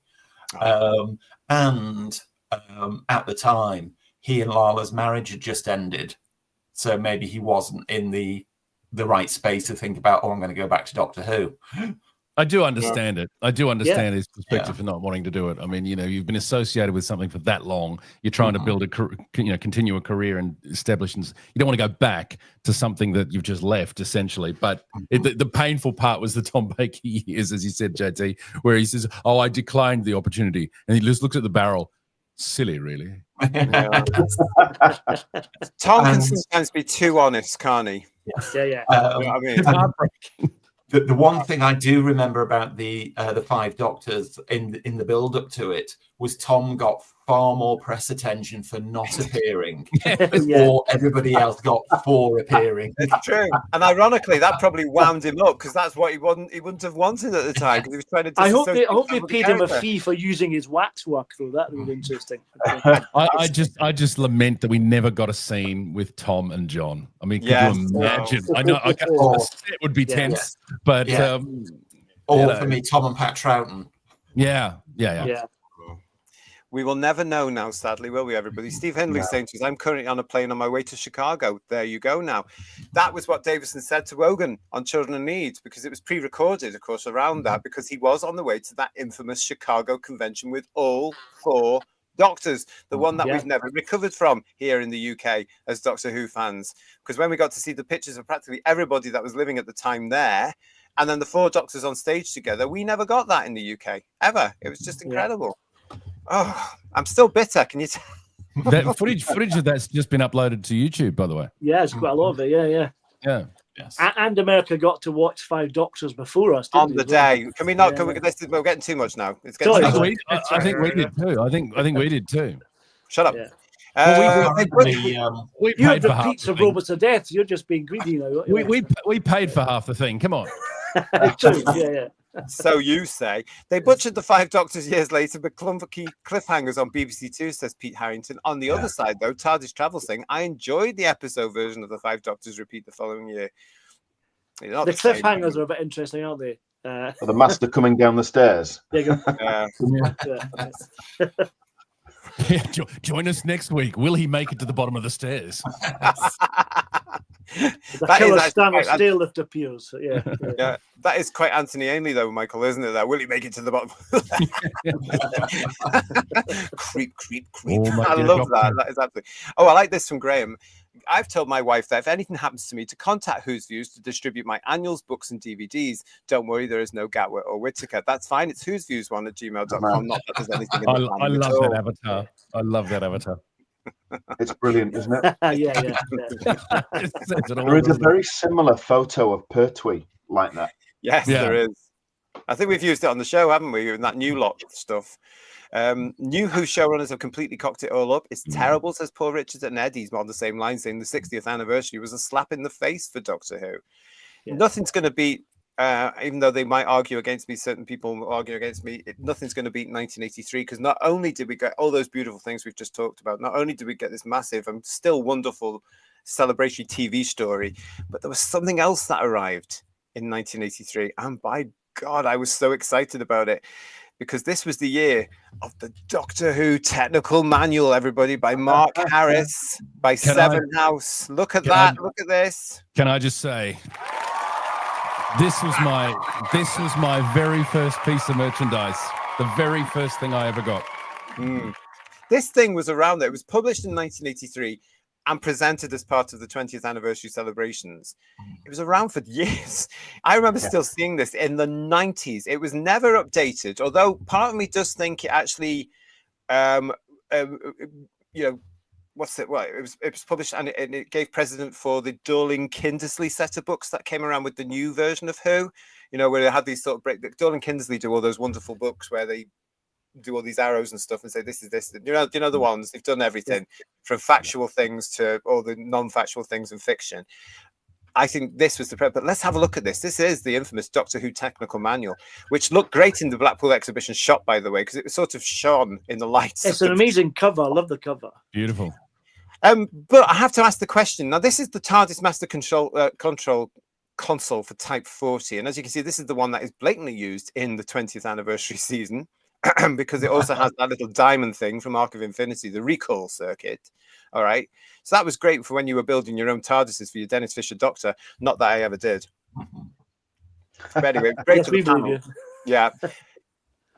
But did anyone actually understand what any of this was about? I mean, what exactly did it do? I mean, for a technical manual, it's not very technical, is it? Yeah, but for an 8-year-old, it's fantastic. Yeah, I have to say that Cyberman's got gym fit glutes, hasn't he? Dark grey, light grey, and silver. I'm look at this. You can't really build your own sonic screwdriver with that, with it. Which somehow, in my little 13-year-old mind, this is what I was expecting. I don't know. Did anybody understand this technical manual? Yeah. Oh, go on then. Explain it to me. Did you ever make anything from it, Michael? I did. I made the TARDIS. In fact, I think there are trace lines. I used to draw the Daleks. I've got the hardcover still. It's battered because I read it to death. But I managed to find a warehouse had been discovered with a bunch of unopened technical manuals, and managed to buy another copy. So I've got a spare one there. I used to make all the bits and pieces. I used to draw them and cut them out and do all sorts of things. There's plans in it to make your own Suzanne Danielle, isn't there? And I did try that when I was a bit older. But you just couldn't get the parts, could you? That was the problem. I couldn't work them out. Took me a while. Outrageous. I wonder how many actually managed to do that. I was disappointed with this, said John Mason. How to make your own TARDIS, says Lex Kane. Yeah. And then Mark Harris released later on the same plans, but you could press it out and it was already coloured. Remember that one? Oh yeah, the build your own. Yeah, I bought one years and years after that was published. I bought one of those for 50p in a clearance bookshop. Yep. Again, there must have been a warehouse full of unsold copies somewhere. Yeah, I've got an unopened one over there, and I built the TARDIS. It was the first TARDIS model I ever had, and it ended up getting mouldy, and I threw it in the fire. Yeah. Oh, did you? Oh, what a shame. Well, it was full of mold. There's a cardboard model TARDIS plan, says Randy Batsfinger. Yeah. But the technical manual was much delayed because it was originally announced to be published around 79 or 80. It was, wasn't it? Yeah. And there was some sort of legal battle which held it up being published. Yeah, and of course by then, but the original version was touted for the Target range, wasn't it? And I imagine it would have looked like the Doctor Who Discovers, the Doctor Who Monster book, that sort of format, the larger format book. I could have this wrong, but I've got a memory. I think it was Sphere Books that were originally going to publish it, and Target, when they found out they had a real toys out the pram moment that the BBC had licensed another company to produce a Doctor Who book, and that's why it sort of fell into limbo. Well, you provided us with this. Have a look at this, because you might not have seen before, but this is the draft cover for the mooted technical manual originally. You can tell it's a draft. Oh, wow. Oh. So that, of course, would not have been the one that went to print. That would have been the one to say, look, this is on the way. And a cover of something like this. So they put the main bits, but these are bits that are covered inside the book, because Mark Harris had written this for a while, and every aspect of those things, apart from Tom Baker, are in the technical manual. Well, I was going to say, did this version have make your own Tom Baker in it then? Did it? Yeah. But had it have been published at that time, Tom would have been the Doctor. So yeah. That's interesting. Isn't Is that it? yours, George? It's. Do you remember the Doctor Who merchandise company, Dennis Allen Print? Very much so. That appeared in one of their catalogues. Right. Available for pre-order now, and then it was actually no, it's not. Oh, wow. That's really I used to interesting. love those. Yeah, I think I loved about the technical manual. I hadn't seen the movies at that point, and seeing the Dalek, the big Dalek with the claw, that was exciting. Well, they're in the technical manual, aren't they? The Dalek movies, the movie Daleks are in them, and they look great with the illustration. They're fantastic. Yeah. I know. Was it Mark Harris who put it together? He was given access. He was given access to the Blackpool exhibition and used the props in there for measurements, which is why the Dalek and the K9 look like the scale to the exhibition versions, not the TV versions. So that's why when people started to build these things, they found out that they were rubbish. Yeah. They never got them right in those days, did they? Yeah. I've not looked at in ages, but I seem to remember that if you look at the plans for one of the Daleks, the angle of the front of the skirt is very pronounced, as the exhibition props were, because they had to be made a bit larger to get all the animatronic machinery in to make them move. Yeah. And that's reflected in the technical manual. Stephen Braddock's got the Doctor Who technical manual signed by JNT. Oh wow. Lovely. As I say, though, this thing was around for years. You could get it for years, and then the paperback version as well, which was quite a flimsy thing, never updated. It was just Seven House just republished it. I've got the paperback version. I didn't get it until years and years, decades after it was published. Well, it was still well into the 2000s. Okay. Really? I think I must have had it for about 15 years now. I remember I was in a secondhand bookshop and they had this paperback version for like 50p or something. I thought, it's got some nice photos in it. I'll go for that. It has got some nice photographs in it as well. Yeah. But when I look at it, I just remember all those, I got it from W.H. Smith, and it brings back the whole 1983 vibe that was going on there. The fact that everything more or less had the anniversary written on it. This was the anniversary volume. I used the technical manual as reference to repair and restore my 1.1 scale version of my K9. It's very useful, says TARDIS Travels. Oh, well, that's great. That's really, really good. Still don't understand it. I just think, look, pretty pictures. Yeah. You'd need a metal turning machine to make a sonic screwdriver, says Pete. Lex saying to Michael, who wants to know, does it time travel, Michael? Well, it's certainly gone to another dimension at this point. Yeah. Yes. Didn't Doctor Who Weekly or one of the very early issues of Doctor Who Monthly published plans to build your own K9, which were a lot more. Doctor Who Weekly issue 17, I can tell you. Okay, and they were a lot more detailed than the technical manual one, weren't they? They were the David Harding original blueprints, which I forced my grandfather to try and make me a dog out of, and he got so far as a very, very good-looking body.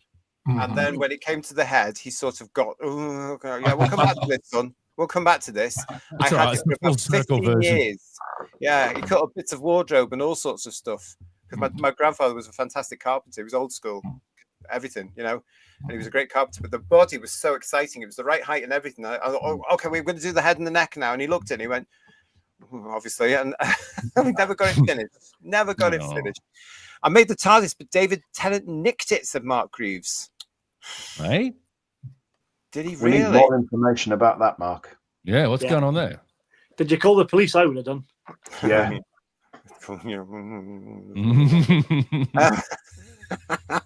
I remember being fascinated, says Steve Braddock, by the servo robot on the Quark blueprints. Yeah, me too. Yeah, because like, what are these? What are these? Where do they come from? I suppose they were absolutely brilliant for if you were making your own sort of models and stuff, weren't they? To fight your Dennis Fisher action figure Fourth Doctor. Well, for me, it was that was it. That was all I had. I had nothing else. That was the only reference I had at that point. So that's why I've got such a soft spot for that book. That's fair enough, though, wasn't it? It's because it again, everything that was out at that particular point. I mean, the technical manual was part of those things that kids were asking for, Doctor Who fans were asking for in '83. So 1983, 20th anniversary. They've learned from the 10th anniversary. They've gone on. So what have we got? A Radio Times cover. We've got the Radio Times 20th anniversary special. We've got the 5 Doctors coming out. We've got the 5 Doctors target novel out there. We've got the Doctor Who technical manual out there. Ooh, what's missing, everybody? Oh, yes. The birth of a repeat volume. Yeah, as Paul's showing you there. Yeah, it's this. Doctor Who, a celebration, the first of Peter Haining's works of fiction. Funny accurate. All right, yes, but this was the must-have. Do you remember? Again, I remember going into Chester, W.H. Smith, with my mum and dad. My mum never really liked W.H. Smith, but my dad, records were at the back. You had to go through books as well. And this thing, had no idea this thing was out. It was there. This orange cover blaring out at me on the shelf, and I had to have it there and then. I was saying to my dad, I need this. There were 2 on the shelf. And he very reluctantly said, "Oh, all right, okay, go on." So he gave me the £20. I'm not surprised. It's £10.95, JT. Yeah, there we go. That's a huge amount of money then. Yeah. Looking at that cover, who do you reckon was snorting helium in the TARDIS? Patrick They opened the wrong bloody door, didn't they? Yes. But do you remember this, guys? Do you remember the fuss about this? Because none of us knew about this. And when it hit, we all had to. This was, and actually as well, for W.H. Allen, who published this was a huge seller. It was a big deal, that book. Yeah. It was a big deal. That it really was. was. Some amazing colour photographs in here. Yeah. It was the first coffee table Doctor Who book, wasn't it? It was a cover. The first one, yeah. Let's have a look at it. Go first, that, Paul. All right. That's one of Bill from Marco Polo is amazing. I don't know if you. And again, some of these pictures were brand new to us in colour. Yeah. Do you remember? I mean, I remember being blown away by the colour pictures in this book, just thinking, wow, this particular 13-year-old at that particular book felt spoiled by Christmas. Honestly, because like, what else could they give us? Well, as it turned out, not much. But, there was a hell of a lot that year, wasn't there? There was just incredible amounts of stuff that year. And any other favourite moments for you guys in Peter Haining's first, we have to say this right now, first anniversary book? Because, as you know, everybody, this was such a big seller for them. He kept churning them out every year after this. But we'll get to that. Yeah, he wouldn't stop, would he? I mean, the Key to Time was all right, but after that, you just thought, "Oh, give it up now, please." But I did like the colour pictures. I did like the colour pictures in there. There was some from Time Monster, which I liked with Delgado, but there was one shot of 2 Daleks in the room that had the biological weapon in Planet of Daleks, yeah. And I'd not seen that before, and it wasn't a big picture, but it blew me away. Loved it. It's got some great reference material. Just flicking through just now of some of the Doctor Who comic strips from the 60s and 70s, which is really interesting, which I'd forgotten about completely. Oh yeah, what's that? Remind me. There's shots of early Hartnell and Troughton comic strips and things in the book, and there's also partly ones as well. Well, I don't remember these at all, to be honest. But just looking through, but yeah. I think probably what happened, Ian, was W.H. Allen got in touch with Pete Haining and said, "Oh, we bought the rights for another 20 or 30 colour Doctor Who photographs. Do you want to write a book around them?" Yeah. Well, I mean, when you're going to have a hit like they did with this one, again, it took them by surprise. This Doctor Who celebration, 1983, it was a big hit. So, of course, they're going to go back saying, "Oh, we've just done some money on this. Can we have another?" And then year after, you get the 21st edition, The Key to Time. I've got a question here for you as part of a super chat from Lex for you, George. What make is your projector? Is it 4K? I'm updating my cinema room. Thank you for your fantastic knowledge. Yes, it is a 4K, Lex. It is a visual plex. What I would say on buying projectors is don't think you have to go for a badged one. There are a lot of excellent non-badged projectors out there that use exactly the same technology, exactly the same elements as a much higher priced Epson or something like that. Do a bit of research because you can pick a really high spec machine up for a lot less than you think. But yeah, it is a full 4K and it's the output you get from it is fantastic. All right, well, there you go. Yes. Thanks for that, George, and thanks for your super chat and your question there, Lex. Yeah. And hopefully that was useful for you. Yeah, I mean, all I can say is, somebody watched An Unearthly Child on a 11-foot screen earlier today off a DVD, and even off a DVD with the upscaling kicking in, it looked fantastic. Lovely. Well, as I say, it certainly wasn't the BBC watching it. Randy Batswinger, Peter Haining milked it a bit, didn't he? Milked it a bit. A bit. Wee bit, yeah. About 5 years worth, love. Yeah. In all fairness to Peter Haining, though, he did that with lots of genres. He churned out books on Sherlock Holmes, James Bond, all sorts of stuff. And they were all the same book. Yes. Yes. The James Bond, the Celebration book, mm-hmm.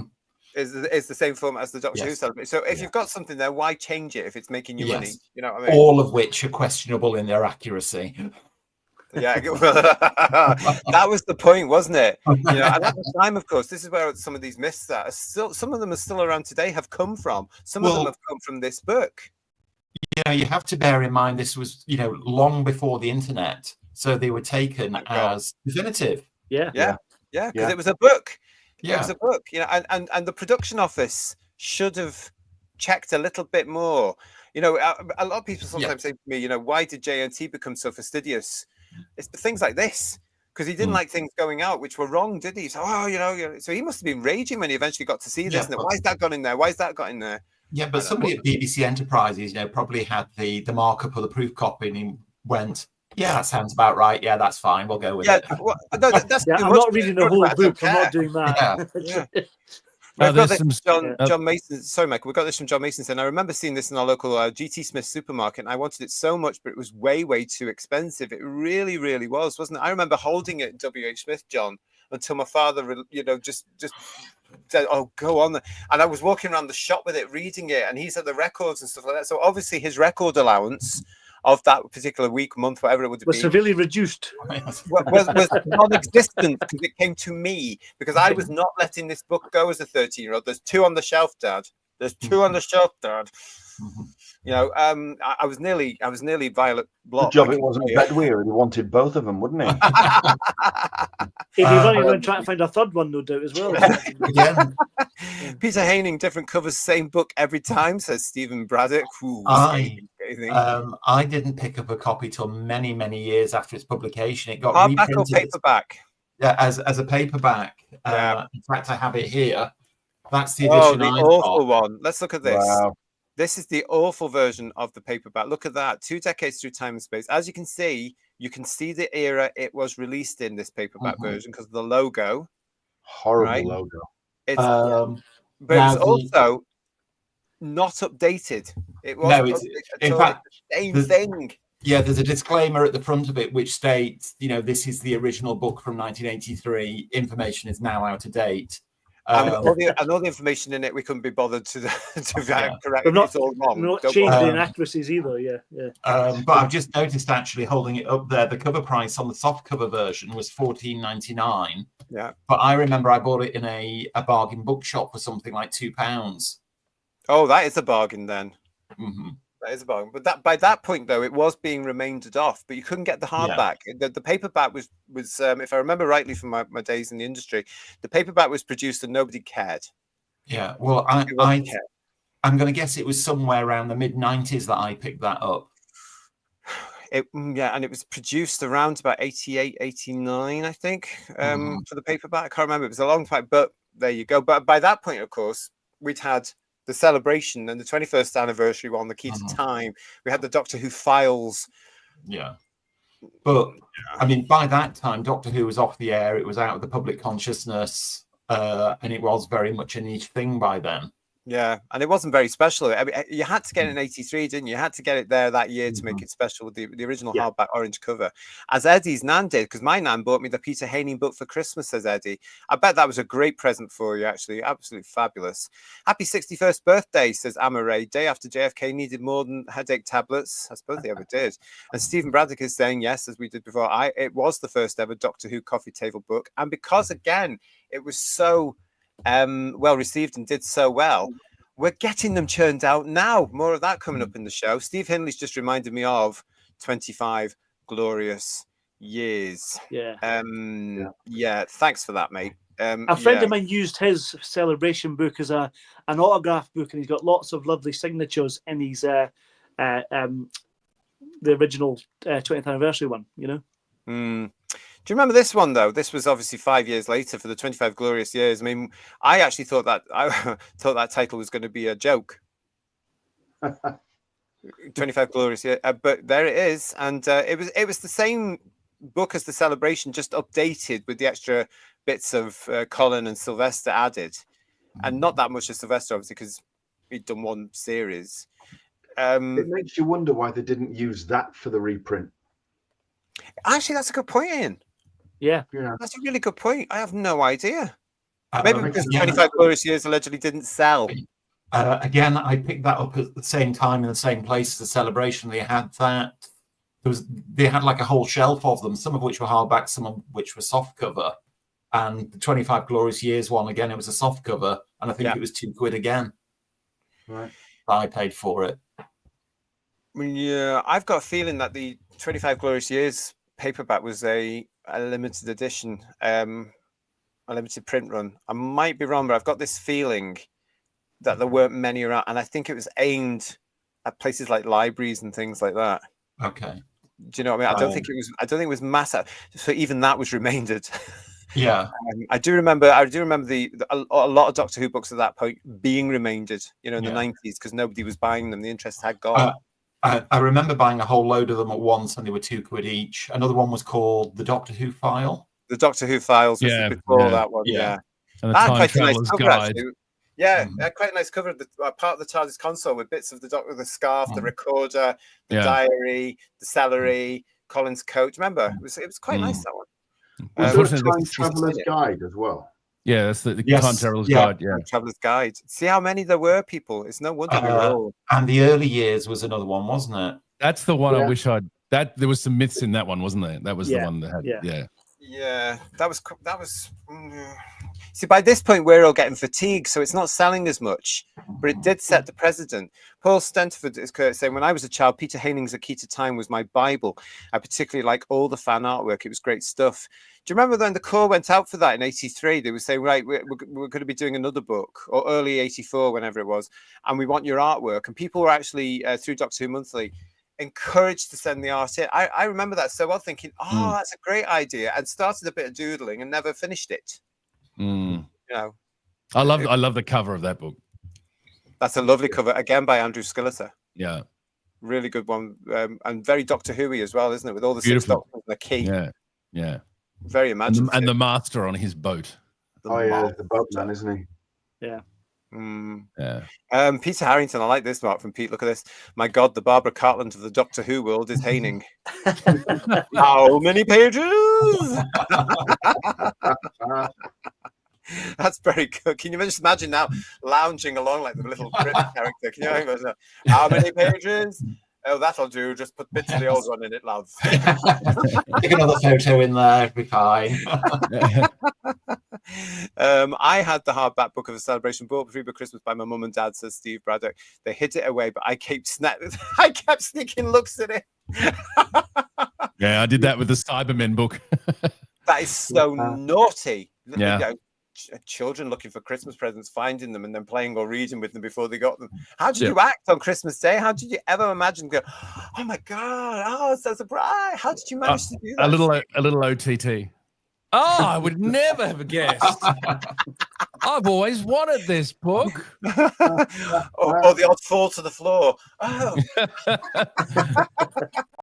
I remember once, I remember the slight digression, but I remember once my aunt had bought me a London bus, and Mum warned me because a London toy London bus. Oh right, I was going to say that's a very generous present. No.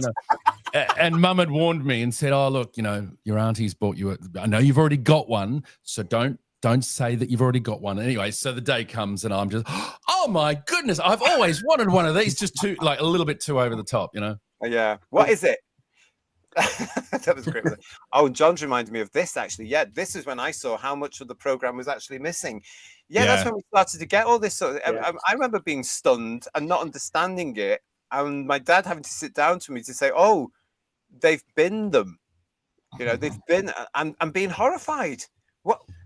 Yeah, that was 1981 for me. The Doctor Who magazine winter special. Oh god. Yeah. Oh god, that one was a heartbreaker one, wasn't it? Yeah. Yeah, wasn't it? Yeah. For me, I remember the last Doctor Who convention I've ever went to, which was way back in 1981. John Nathan Turner was there, and he announced the 5 Doctors was coming out on BBC Two later in the year. To huge applause and all the rest of it. And then he announced which stories were going to be screened. And one of the questions that came up was, why was the Crotons selected for Patrick Troughton? Why not the Macra or the Tomb of the Cybermen? Because he said they had to be 4 episodes. That was that was a restriction. Yeah. And then he evidently reluctantly, I remember very well, admitted that not only at the time was that the only complete 4-part Troughton story that the BBC had in their archives, therefore it had to be that one. Yeah. But it was the only complete Troughton story that the BBC held at that time. And the whole audience just, there's one surviving Patrick Troughton story. Wow. Yeah.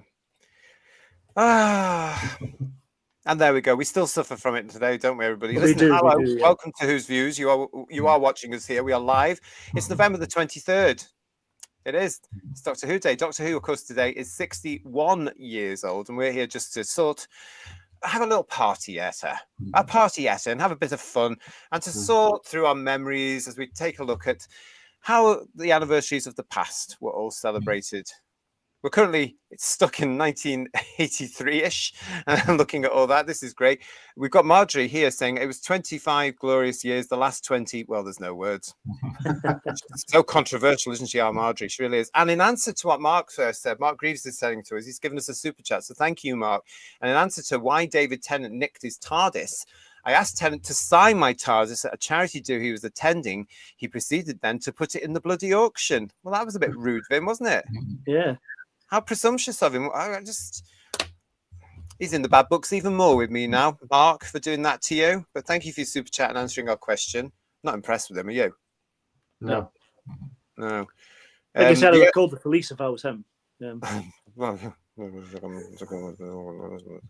early years of the beautiful book, all about the 60s era, says Stephen Braddock. Yeah. Yeah. Jeremy Bentham wrote it, didn't he? Yeah. We've got this from John Mason that I dare read out, but yes, you may think that, but I couldn't possibly comment. And hello and welcome to Who's Views, to the very mysterious and very exciting sounding Fraggle Hunter. Oh, I used to love the Fraggles. Oh, yes. Anyway, Marks and Spencer Dalek Omnibus was a glorious book. I got for Christmas as a nipper. Yeah. I had that one as a Christmas present one year as well. I've still got the copy. Absolutely treasure it. It's a gorgeous book. Absolutely gorgeous book. And actually thinking about it, that would be the first coffee table Doctor Who book, wouldn't it? I suppose so, but when it comes to it, that was slightly different because it was like a storybook, wasn't it? A big story. But the Haining book was a template that is followed to this day. It really, really was. But thank you for that comment. Thanks for joining us.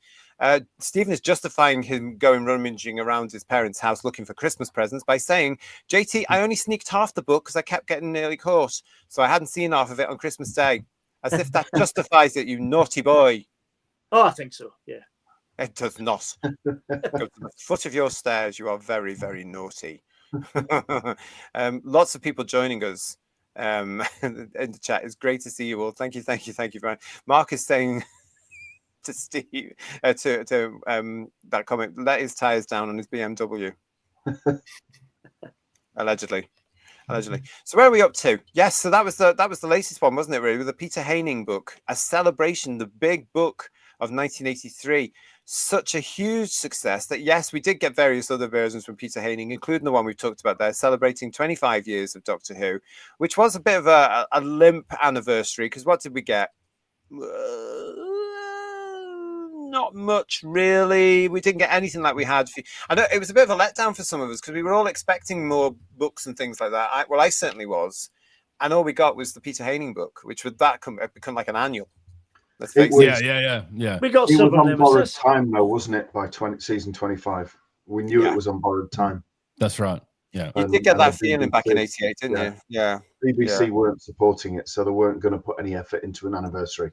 No. What about the TARDIS Inside Out? That was worth a mention. It wasn't an anniversary volume though. It was just John trying to make money.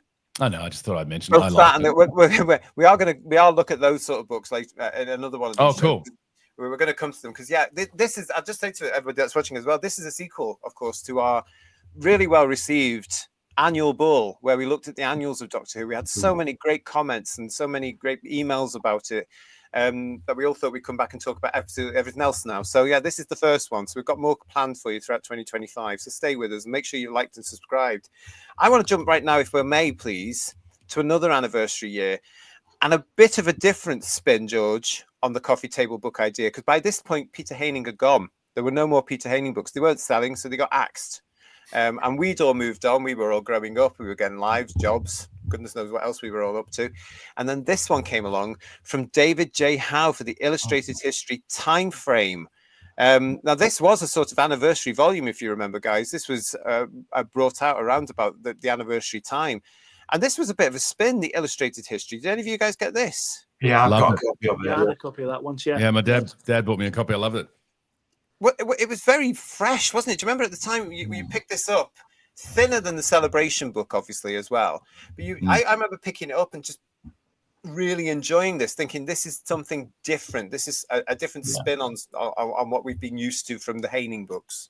Yeah. What I really liked about it was it approached it from the view of not just the TV series, even though it celebrated that, it was everything around it as well. You know, things like the Dalek Death Ray ice lolly wrappers and the Weetabix figures and the movies and all that sort of stuff, all, you know, got honorable mentions in there as well. Yeah. And with it being David, he knew his stuff. Sorry, it was more accurate, wasn't it? Like you've just said, JT, he knew his stuff, so you didn't have the fluffs that you got in the Haining books and everything else. It was accurate. And they continued it with the 60s, 70s, and 80s books as well, didn't they, which was superb. They are fantastic. Yeah. I have to put this comment in through here as well, talking about DT. No, says John Mason, then now drives a Jaguar now. He's the only one who does. If you don't know what we're talking about there, you haven't lived this week at all. It's absolutely insane what a Jaguar doing. They've gone down the Bud Light route, basically, and have lost their marbles. And have you seen the guy that's driving all their alleged DEI stuff? There's a thing you can get on the social media where there's a video of him at some TQ Cult Awards thing going on with all the usual stuff. Of course, it's just absolutely ridiculous. Lex is saying to us about this one as well. JT, George, Paul, Third Doctor Who, Ian, and Michael of Who's Views panel. You are 5 doctors of tonight's live show. You are all true Time Lords with knowledge. Wow. I'm stuck in this infernal time, Eddie. Yes, I appear to be stuck in this time, Eddie. What's a bridge for, eh? But thank you for that, Lex. That's appreciated. As is this one from Stephen Braddock. Oh, the annual Bull Show has got me collecting Who annuals now. Thank you. Sorry about that. Good luck. You better ask for a credit limit increase, Stephen. Good luck to you on that one, Stephen. Let us know how many you've got left to get. And the merchandise you collect, says Garbage, is insane. You guys are amazing. Well, that's nice of you. Thank you so much, mate. Appreciate that. This one from Stephen Braddock, though. I don't remember time frame at all. I'm very curious about this one. So let's tell him a bit about this one then. So this was written by David Howe, and it did sort of deal with the years Doctor Who was on air, but it dealt more with the sort of collecting side, the merchandise side stuff. And there was had some really nice artwork in it, didn't it, guys? There was a nice focus on the New Adventures covers. There was some clean covers. Yeah. I say what you want about the New Adventures. The artwork, some of the artwork was lovely. I think it was by a fan for the fans. rather than trying to aim at a general audience. Yeah, I'd agree with that. And because David knew and still knows through his publishing company, Tellus Publishing, he knows the fans. He knows what fans like. He's still there, very much involved with it. I think that's why it was successful for him, because we all went, wow. You know, this is fresh. This is new. This is a spin on stuff. It was kind of the first niche, wasn't it? First. I mean, you, depending on your age, you're going to, as you flip through that book time frame, you're going to reach a page where nostalgia is going to kick in for you, and that's what makes it so enjoyable. I know exactly what you mean there, because you don't know when it's going to hit, do you? Yeah. And when you turn the page and something happens, and you go, and it's that particular one. So it's for fans at the time. There's a bit in it for all of us. Yeah. I mean, for me, it was into John Pertwee's time, and then, of course, through Tom. You know, and as I said before, you know, things like the Typhoo tea cards and all that sort of stuff, it just brought back, you know, the absolute joy of collecting those things. And you can just remember the flavour of the Dalek death rays, couldn't you? Yes. All that kind of stuff, yeah. And of course, it was brought out around about we're looking at the 30th anniversary here now. We're losing track of time now. So so this is why I've included it in the anniversary legends. Paul Rose, he's saying, I sold those iced lolly wrappers on eBay last year. I wish I'd known. I would have paid you. I would have had those. You little tinker. Can't believe that. But yeah, that was a great book, actually. But there's a lot of people in the chat saying they don't remember it. Like Lexi, I don't remember that one. It must have sold out in the 90s. Must have been like hotcakes when they sold. It certainly was. It was definitely stocked in Waterstones. Was it the ABC shop? Forbidden Planet. The old Forbidden Planet had it. My memory is it didn't have as much of a mainstream release, but no Doctor Who stuff really did by then. No, they had to. They previous titles had. Because I remember buying mine in Forbidden Planet. Yeah. It was definitely in Waterstones. It was definitely in W.H. Smith, and it was definitely in the Forbidden Planets. And it came as well at the same time. They were selling the New Adventures book because, of course, that was Virgin. So I remember that when the rep would come round from Virgin, I remember seeing this around about. It was well earlier than it came out. Can't remember now, but I remember getting very excited, thinking, "Oh, there's a new book coming out." So when it actually hit, it was so much better than I actually thought it was going to be. So was this for the 30th time frame? Was it? Yeah, it was, wasn't it? It was 93. I'm sure it was. Definitely 93. Yeah. And because Doctor Who hadn't been around and we were getting nothing, Paul, there was nothing. There was nothing at all in 1993 at all, Paul. Nothing at all. There was Dimensions in Time. For goodness' sake, how many more times? As I said, there was nothing of interest at all on the television. Okay, well, no. In all fairness, Planet of the Daleks came out of the archives. That's true. That's very true. That's true. Gosh, yeah, that was 93, wasn't it? Didn't we get the documentary as well? Yeah, more than 30 years in the TARDIS, or 30 years in the TARDIS at that point. I forgot about that. That was a high point because they did the first tracking shot through the TARDIS doors into the console room, didn't they? So, sorry, George, just can I ask you, the Planet of the Daleks coming out of the archive, what's the story there? BBC One screened it, and it's the first time that had been seen on British TV since 1972, 73. It was on a Friday night as well, wasn't it? Bizarrely, it was. Or something like that. It's really weird. There was like a little 5-minute Doctor Who related featurette before each episode. One of which was about missing episodes, I remember. Yeah. Police boxes. That was a cracker, that one. Right, recruitment video as well. Aren't these all on the DVDs now as well? Yeah. I'm sure they put them all on the DVDs, actually, didn't they? But you're right, Paul, it was on a Friday night, which was stupid because the majority of us were out. Yeah. Well, I'm gonna annoy the panel and say we watched it in the 80s. Yeah. Was your episode 3 in colour though? Yeah, I was going to say. Episode 3 years was ours, though, Ian, at that point. Yeah, episode 3 was screened. We didn't have to tell him that, though, did we? They did tell it. Yeah, they did. We didn't have television anyway. There we go. Bill's saying to us here, thanks for the review of Time Frame. I hadn't heard of it either. And we've got Eddie saying, wasn't Time Frame something to do with the Appreciation Society? Or am I having a senior moment? Well, actually, no, that you're not actually, because some of the stuff I think was taken or lifted from some of the stuff they may have published, but it did have the approval, if you like, of the society as well. there was something in it. There's definitely that quote there, a glorious visual treat from the Doctor Who Appreciation Society. I haven't looked at this in years. Was and I there didn't a have time to go fanzine back and called look at it Time before Frame? this show. Sorry, Ian? Was there a fanzine called Time Frame? Can't remember. There were so many in the 80s that were there, fanzines. So, I mean, it may have... see, the name, I remember obviously the publication, I got it, but I remember the name Time Frame anyway. I'm sure it was around as a fanzine. The frame, the time frame, was TARDIS, wasn't it? So it wasn't the official glass one, but I'm sure there was a fanzine called Time Frame. It's interesting. The copy I've got has the 30th anniversary banner underneath the logo, which that one doesn't. Is it's that on the the one back. used for the videos? Yes, that official one. It's on the back, I think. It's definitely in there somewhere. It's on the front of mine. Yeah, it's a different. Looks like a different. Anyway. Paul is saying about his ice lollies. I had half a dozen so quickly for £70 each. Wow, you're in the money. Well done, you. Fantastic. Sorry, £70 for one ice lolly wrapper. Bloody hell. £70 each. Is that Would right? you still bought them, GT, at that price? Did they have episodes of a story that they all... Yes, you had to have the entire series. No, the Dalek Death Rays, each one had an individual fascinating fact about a Dalek on it. Right. Which one was Paul selling? Can't remember now. Which one did you have? Was it the Death Rays or was the other one, Paul? Let us know. And Pete Harrington's with us saying, I got mine in the Forbidden Planet Bold Street for Time Frame. Yeah, absolutely.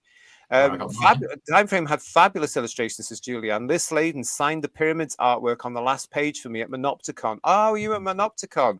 Oh, wow, fantastic. And hello and welcome to Who's Views to Tasso. Nice to see you.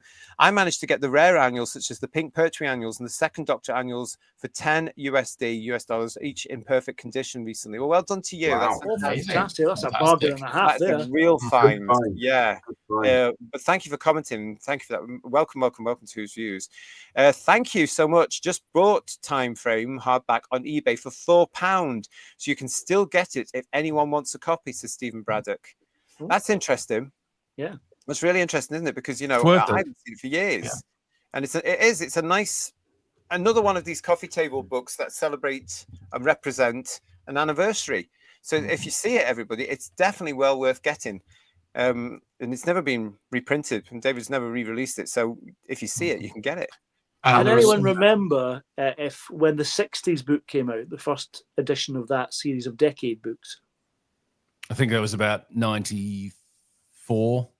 94, right? Okay. I think it was after Time Frame. I think. Yeah. I couldn't it was following year. Then, yeah. I think it was 94. I just want to say to Carwyn Morris, thank you very much for your message. Great. Come back and see us on Headlines tomorrow. Really appreciate that. Thank you so much.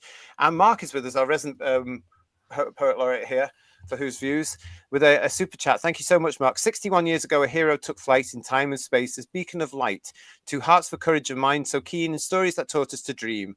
Thanks, Doctor Who, for all you've been. Wonderful chap, all of them. Metallic. Is that not some lyrics from Doctor in Distress? That's exactly what I was thinking. He's very good, isn't he, our poet? Very good, yeah, absolutely. Very, very good. Thank you for that, mate, and nice to see you. Hope you are well. Time Frame on eBay for $4.99 with postage of £5.50, says Bill Lowry. Oh, blimey. There you go. Grab it. The Decades books are wonderful things. Yeah, again, we're going to talk about those in a different show. So stay with us through 2025 when we come to look at all those. Okay, that's great. So where are we up to now? So yes, we're looking at that particular one. As we said here with the Peter Haining books, they became sort of an annual. He seemed to be churning one out every single year for about 20 years. It wasn't really 20 years. And then we got the Time Frame one. But it did set a precedent, hasn't it? And, they've got it now. They understand it. They know in their heads, if we do some sort of lush hardback book, we might earn some money from it. And boy, have BBC Studios milked it, because, of course, we got Doctor Who The Legend following this. And this was, of course, in 2003. And what happened in 2003? Well, the BBC announced that Doctor Who was coming back. So that one was taken off the shelves within a year and replaced by the paperback version, which you can see there with the brown sort of cover, and renamed The Legend Continues with an updated bit of a series that was just about to broadcast. Makes me laugh. Then we got Treasures from the First 50 Years for Doctor Who The Vault for the 50th anniversary. And last year, for the 60th anniversary, BBC Studios and Penguin Book churned another one out. It was called Whotopia, the ultimate guide to the Whoniverse. I stopped, guys, at the Vault. I haven't got the Whotopia or anything like that. But I quite like the Legend. The original one was quite nice. Quite like that one. I stopped at the Legend. I've got I've got that edition of the Legend and the Vault, but both were given to me as gifts. Yeah. Hold on, Michael. Let's just bring you up here. Let's have a look at that, because yet again it ran with a theme. Mm-hmm. That's lovely, isn't it? Really nice. Yes. Who's missing? There we go. Well, have you got a favorite bit in there? There's an interesting excerpt here. The book's actually pretty light on for such a heavy book. It's a standard book. It's standard. William Hartnell was the first Doctor, we know. It's although that's debatable these days, isn't it? No, no, not amongst us. I mean, not on this show. No. Debated, I should say. Debated. Yeah. The future, just as it seemed that BBC I would be offering the only new Doctor Who series for the foreseeable future, BBC Television made a surprising announcement. BBC One controller Lorraine Heggessey had said that she would consider reviving Doctor Who if there was a refreshing, affordable treatment on a new series available, and we could navigate ourselves around some potentially troublesome rights issues. Ooh, interesting. And on the 25th of September 2003, she announced that these issues had been resolved and Doctor Who was indeed to return to BBC One and die about 20 years later. No, he's just made that bit up. But that you can actually see that was written more or less as it's going to press. Yeah, no, it's the last paragraph. Yeah, I reckon that was actually written on the 23rd or the 24th of September after the press release, when they went, "Stop the presses, we've got to get this bit in." Because again, as with things happen with Doctor Who, it was out of date when it hit the shelves. You know, but it was still quite a nice seller. And this is the section I bought it for. Sorry. Oh, for the Skimmer Shark cover, yeah. This is why I bought it, because at that time we were excited about the future. So I was excited. He's about canon though, apparently. So. Oh, be quiet. I find that to be, as you said, Michael. It's a nice flick through book, but I find it to be somewhat over designed. It's like whoever the designer was, it's like just stop. There's enough visual elements in it now. Yeah, all this stuff. Yeah. It's a bit busy. This is the problem with these things as well. Thank you very much, everybody. Keep your chats coming. I'll get to you in a second. Great to see you all. Absolutely, says Marjorie. 100%. The first and original Doctor, no copies. Of course, absolutely. But this is the problem now when you've got these things. Even though the series is allegedly continuing, there's nothing really much more you can put into these books. And because the interest is dwindling, how many more times can you come out with these books that say this about the Hartnell era, this about Troughton, this about Pertwee, this about Baker? There's a limit to this because we've got it all now. I was looking, the reason The Vault was one of my last ones, because I wasn't going to buy that one. The Vault was the 50th anniversary special book, and I wasn't going to buy it. And then I went and looked at it when it was in the works around about the year later. So it was heavily discounted. It was less than half price, guys. And I opened it up for the first time and looked at it, and it was about the merchandise. So of course I had to buy it. I thought, oh, this is different. This was a spin on stuff. This wasn't what I was expecting. It's not all the usual nonsense that we know already. This was about, these hidden treasures, as the book said. And I thought, oh, this is really good. And there's some nice photos here. So I bought it for that. But then when I looked at the 60th anniversary one, I thought, oh, not quite a spin, not quite what I was looking for. Do you know what I mean? I think there is a time limit now on these, sadly, on these anniversary volumes. And I can't see. Now, take this as controversial Who viewers if you want to. I can't see a 70th anniversary volume at all. A, I don't think the show will be on air when the show is 70. But B, I can't see if they produced a book, anybody wanting it. Does that make sense? I didn't watch the 60th one. I can't even remember the 60th one. I don't remember seeing it.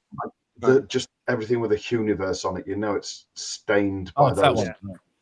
knob rockets that run it now. But I got the Vault, and I found the Vault a difficult read because not so much of its content, but of its production, because it was very glossy paper and it had a very odd coloured font as well.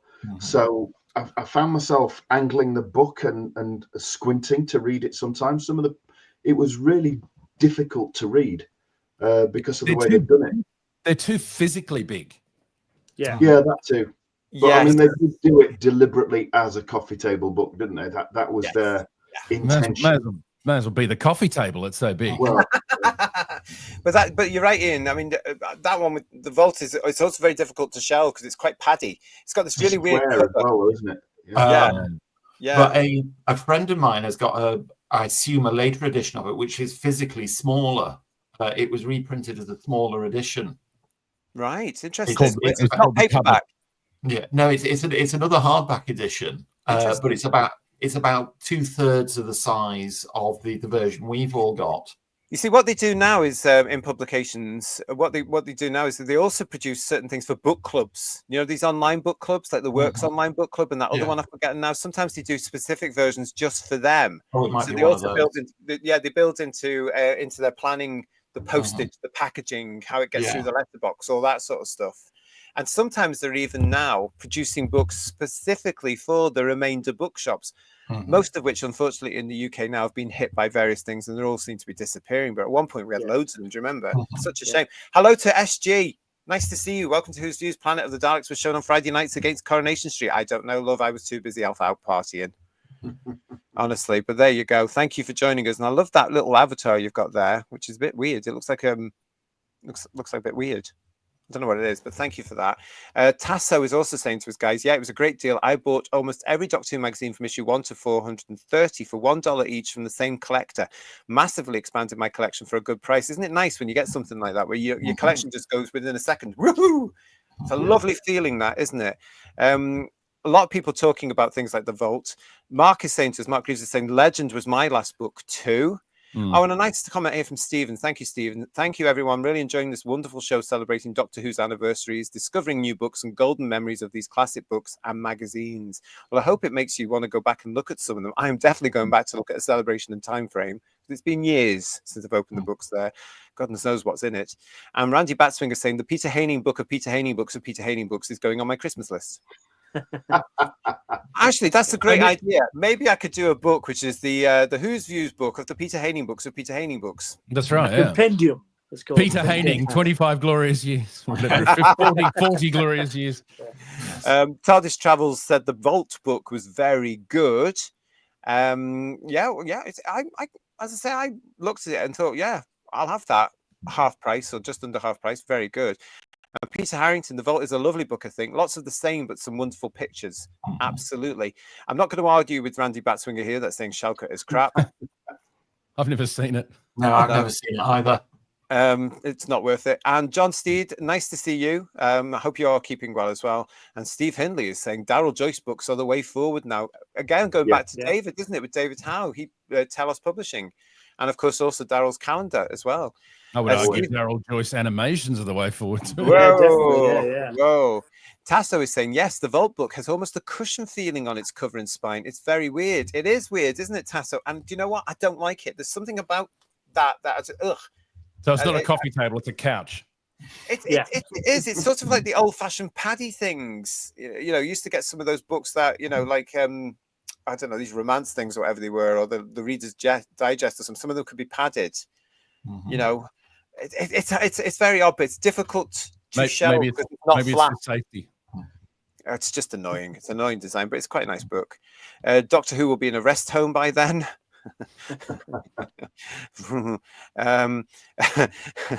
SG likes your saying, Ian. And Julianne is that I bought Legend but was gifted the Vault but not bothered with any since. Graham is also saying, I confess I don't have any of these later books.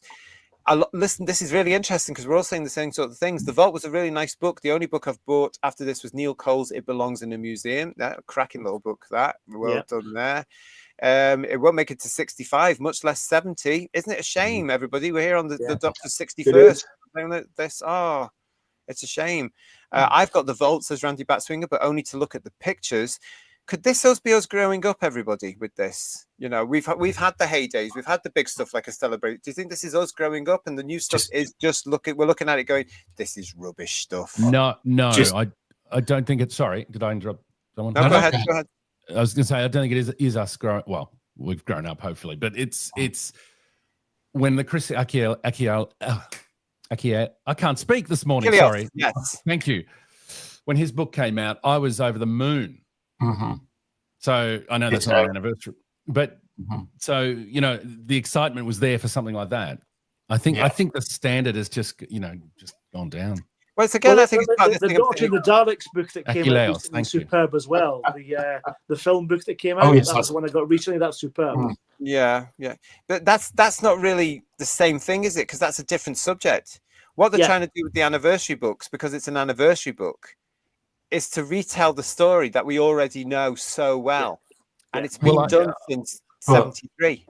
I think since the series came back in 2005, everything that's published, even though say the Vault's 50th anniversary, like the 50th anniversary TV special, is very much skewed towards the revamped series, and also this mythical new audience they want. I mean, certainly for me, that makes it not as interesting as it could have been. Yeah. I think I don't like the way in some of the stuff as well with these anniversaries now. They just treat us, they're not interested in us. We know that. We've got the message. We know that. They're not interested. So everything's geared towards this mythical new audience they keep thinking is going to come along any minute now. But like the star on my wrist, like the star on my dressing room door, it's conspicuous by its absence. Guess the quote.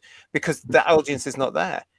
But it's just a shame that, because thank God for people like Telos, because they're giving us books that are really informative and give us the news and the details that we want to hear. I mean, look at all the wonderful books that came through from the independent publishers last year on the 60th anniversary. They did far better than any of the BBC stuff, the official stuff, because it dealt with Verity, it dealt with David Whittaker. You know, we covered a lot of it here on the show in Merchandise Paradise. Some cracking stuff there. Mine is signed. The Vault, Sir Peter Harrington, bought it with six signatures in it. Terence Dix, Richard Franklin, to name two. Wow. Lovely. Komodo, can I just address this to Komodo first? Are you excited about the War Games colorization edit? Come back tomorrow, live at 8 here on the channel for headlines. We're going to be talking about that then. So come and tell us all about it. We want all your opinions tomorrow night. What were you going to say, Michael? I was just thinking just your question about have we grown and all that sort of thing. Any reference in the new material, even on television, any reference to the stuff we're interested in, i.e. the old show, our show, it's all very patronizing. So, you know, we can look at early publications that we grew up with and read about all this information that was new to us. But now it's almost this patronizing, it all started at a junkyard. Yeah, we know all that. But it's done in this patronizing tone. But now here's the proper news show. You know, it's that kind of tone. And I think that's the problem. No, I agree with that. You know completely. what I'm saying? I do know what you're saying. I totally agree with it. Yeah. Don't worry about all that old stuff, new people. Here's a footnote. It's a bit like the version. I've picked up on an undercurrent as if, you know, it's almost there on sufferance. Yes, it's a bit like the proms. It's a bit like the proms. Here's this grand concert, and here's a couple of minutes of the radiophonic workshop while you go to the toilet. You know, it's the correlation. Yeah, I think we're all agreed on that one, aren't we? This is exactly what I was thinking. The Vault book is like a wedding album. You're right, Steve. It's got that thing from the old photographic albums as well, where they were padded. That's what it's like, and it's really, really not nice. And Andy's Vinyl said, "I got the Vault book as a gift. I don't like the padding, and the silver lettering faded away. I gave it away." Really? Oh, I better check mine. Oh gosh. Okay, thank you for that. And John Steed saying to us, "I'm actually looking forward to another Wilderness Years. We will get good Who stuff then from fans who actually care about the show." The Wilderness Years was a wonderful time. Yeah, it was a happy time. What else we got there? Carmen is saying to us, "No, the new stuff is not very good. I thought it was me until I saw one of the missing classics and loved it." Yeah. And Steve Finley, quite right, saying, as if the mythical new audience could read a book anyway. That's why most of them just have pictures now, you see. Yes. True. Read/buy. Yeah. They don't buy anything, do they? Exactly. Yeah, thanks very much for joining us here for Anniversary Legends here on the 23rd of November here at Who's Views. As you can see, I'm with Paul, I'm with Third Doctor Ian, I'm with Michael, and I'm with George. We're having a great time. I hope you are as well as we celebrate the 61st anniversary of Doctor Who. We are looking at, in this show, some of the past materials that have come out, some of the publications that have come out to celebrate the Doctor's anniversaries of old. And we can't really go anywhere else without mentioning Doctor Who magazine. Now, I haven't bought Doctor Who magazine, as many of you will know, for quite some time now, because it just went too far the other way to me. I just thought, I'm not buying this. And now, of course, it's something like $7.99, $9.99, $10.99 every now and then. No, not at all.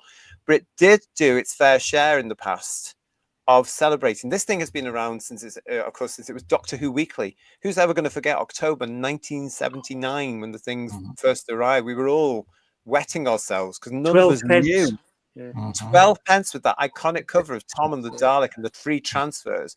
But the great thing, none of us knew about it, George. None of us knew this thing was coming. It was a complete surprise. Yes. And it apparently sold over 250,000 issues.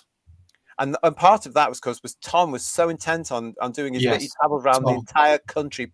Tom toured the UK completely free of charge to help promote it and get the news out there. Yeah. Because he knew the success of that would then come back to the program and ensure the program's success. And he was totally right.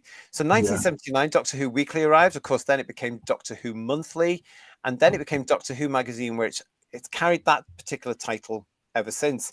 We all know about Doctor Who Magazine. It's had several incarnations of its own over the years it's been going, but it's also played its part when it comes to celebrating the anniversaries. 2 of the most famous are these 2. We got, for the Ruby anniversary for Doctor Who's 40th edition, we got the We Love Doctor Who back in 2003. Now this, apparently now, so I am told, is very sought after for people that didn't get it then. So showing the power of, oh, I want to get that one from people that missed it out today. And then last year they came up with this 60 Moments in Time, which was interesting. And it was nicely formatted. Did any of you guys get this?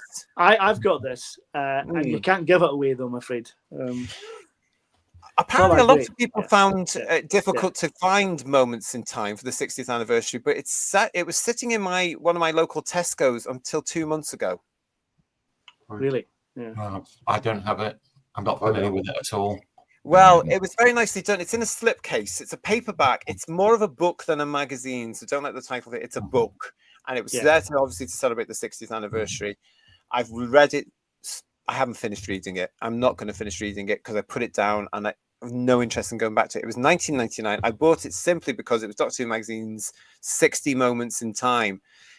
Paul, what could you say about this? Because I was just unimpressed. I was unimpressed as well. I mean, there's some interesting photographs in it, but the layout I didn't like very much. And it was just a bit erratic in places. It covered really odd things, There's a nice merchandise section I remember was quite interesting, but apart from that, that's all I can remember. There was nothing really new in the merchandise bit, though, was there? And for me, of course, it went on too much about the Whittaker, the other black woman one. Oh, I can never remember that woman's name. What's the actress's name?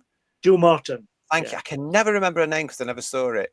It went on too much about that for me, and then it was all, and then they used the Q word in it a couple of times, and I thought, no, this is not for me. And it was £20, everybody.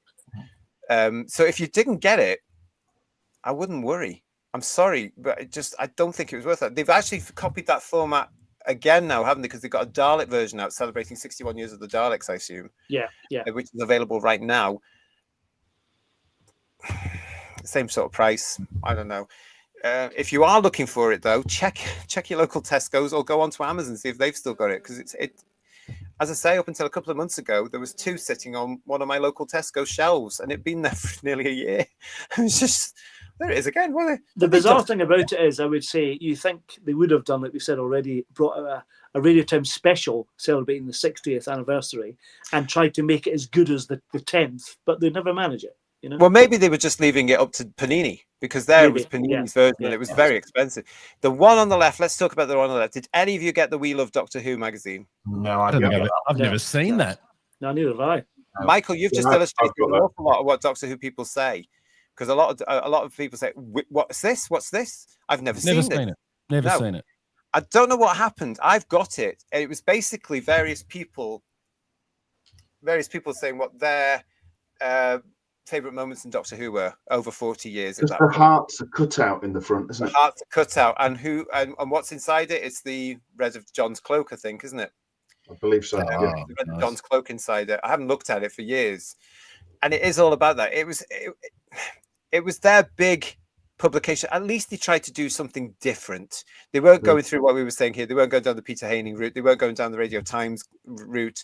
They were trying to do something different, because they covered more or less everything to do with Doctor Who by the 40th year of the show. Let's face it. So they were trying to do something different. It misses the mark for me again, though. It's very thin as well. It's one of those special editions they were producing at the time. So it's very thin. It's sort of to the point, but a bit shallow for me.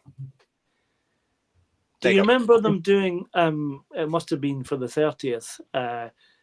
Doctor Who magazine doing a recreation of the 10th anniversary Radio Times special cover with McCoy with a Dalek, a Cyberman, and a Tetrap, and they tried to recreate that. Remember that? Yes, that was again for the 30th anniversary, wasn't it? The 30th, was it? Okay, right. Yeah, that was the 30th. I only saw that after the event. I never saw that. I wish I had. Yeah, Didn't the 30th quite carry the anniversary. gravitas of the Pertwee one, did it? No, it didn't. No, but it was that it was lovely, not. lovely tribute, though. But not Yeah, because what they did, of course, is they took McCoy out to a quarry. Yeah. Didn't they? With the Cyberman, the Tetrap, and the Dalek, and he had his umbrella, and he tried to recreate it. But the magazine itself, can you remember it? No. The contents, again, it Whereas was just... we can talk about individual bits of the 10th anniversary special even now. Yeah. Oh, yeah. Absolutely. More than half a Just the century fantastic image of the 10th planet Cyberman in kind of orange, superb, you know. Nice. Exactly. We've got, when it comes to this, We Love the Doctor Who one from 2003. John Mason is saying, "Yeah, I've got it. What did you think of it, John? When did you last look at it?" And we've got Bill Lowry saying, "I've got the We Love Doctor Who, and no one can have it. I also have the 60th one, and I must read it sometime." That says it all. Haining has returned, says Peter Harrington, when it comes to those. Yeah. And TARDIS Travel saying DWN does too much rehashing old material.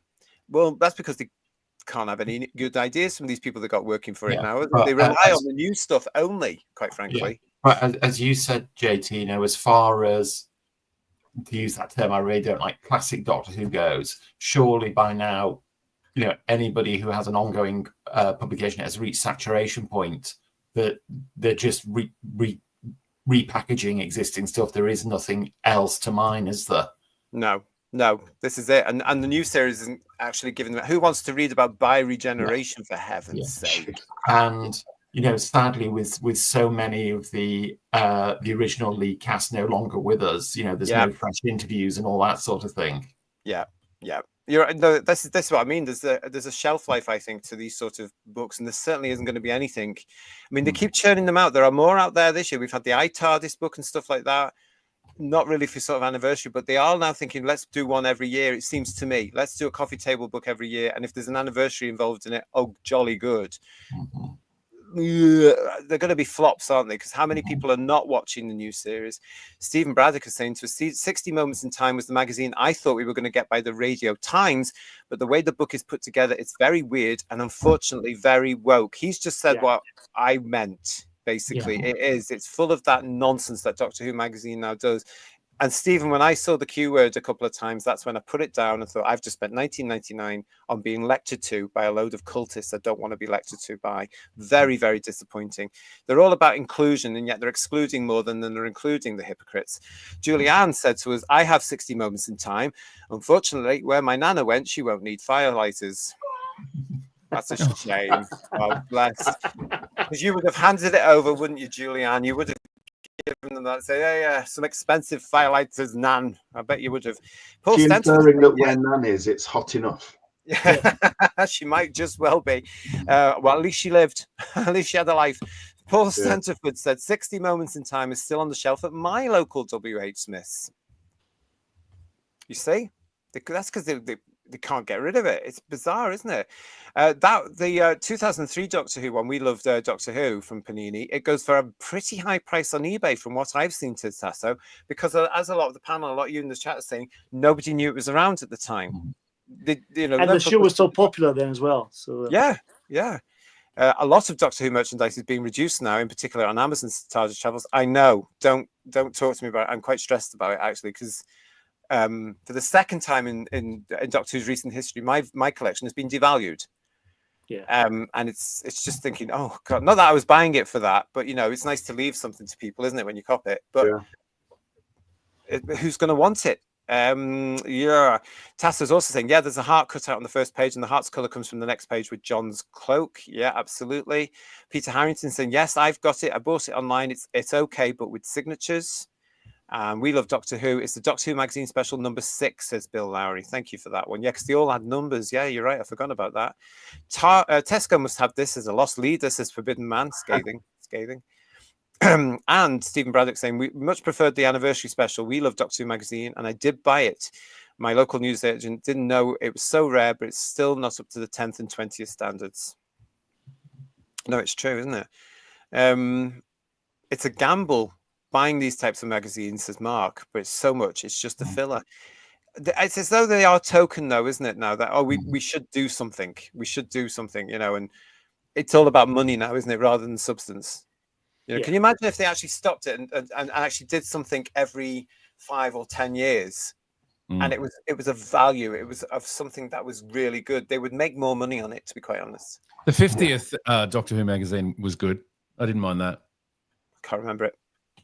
Had all the cards and the portraits of each Doctor and the reprint of various things. I can't remember what, but I remember it being not bad. It's one of the last ones I bought. I can't remember it. Don't know what you're talking about. It's if I've got it, it'll be in a box, because that's where they all went, because I can't remember it. Kester Drone, hello, nice to see you. By degradation. Here we are. That's all you have to say. Near the mark. About that, isn't it? Yeah. A lot of comments in here about this as well.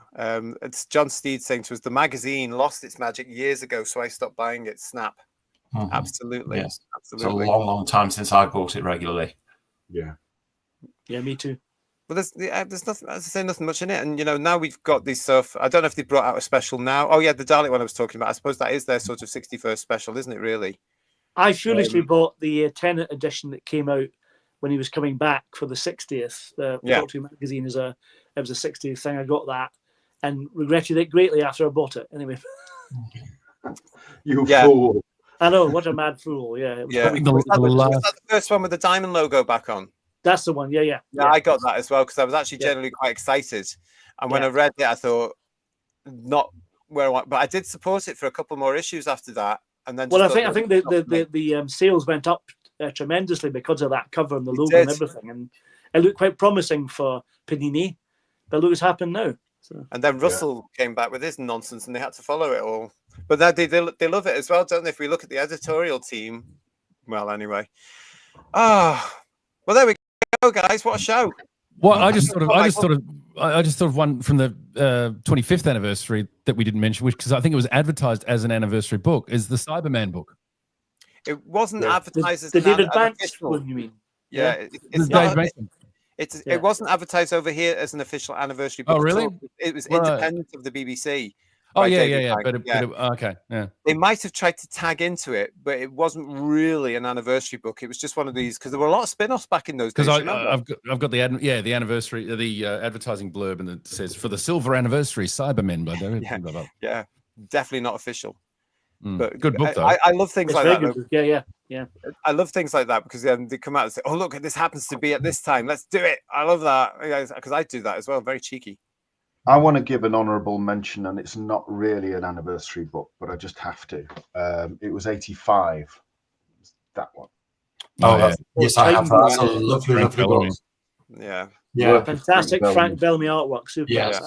Yeah, I mean that guy was just fantastic. The stuff that he did just you know, just off for Radio Times and stuff, was incredible. Yeah, loved his work, still do. Yeah.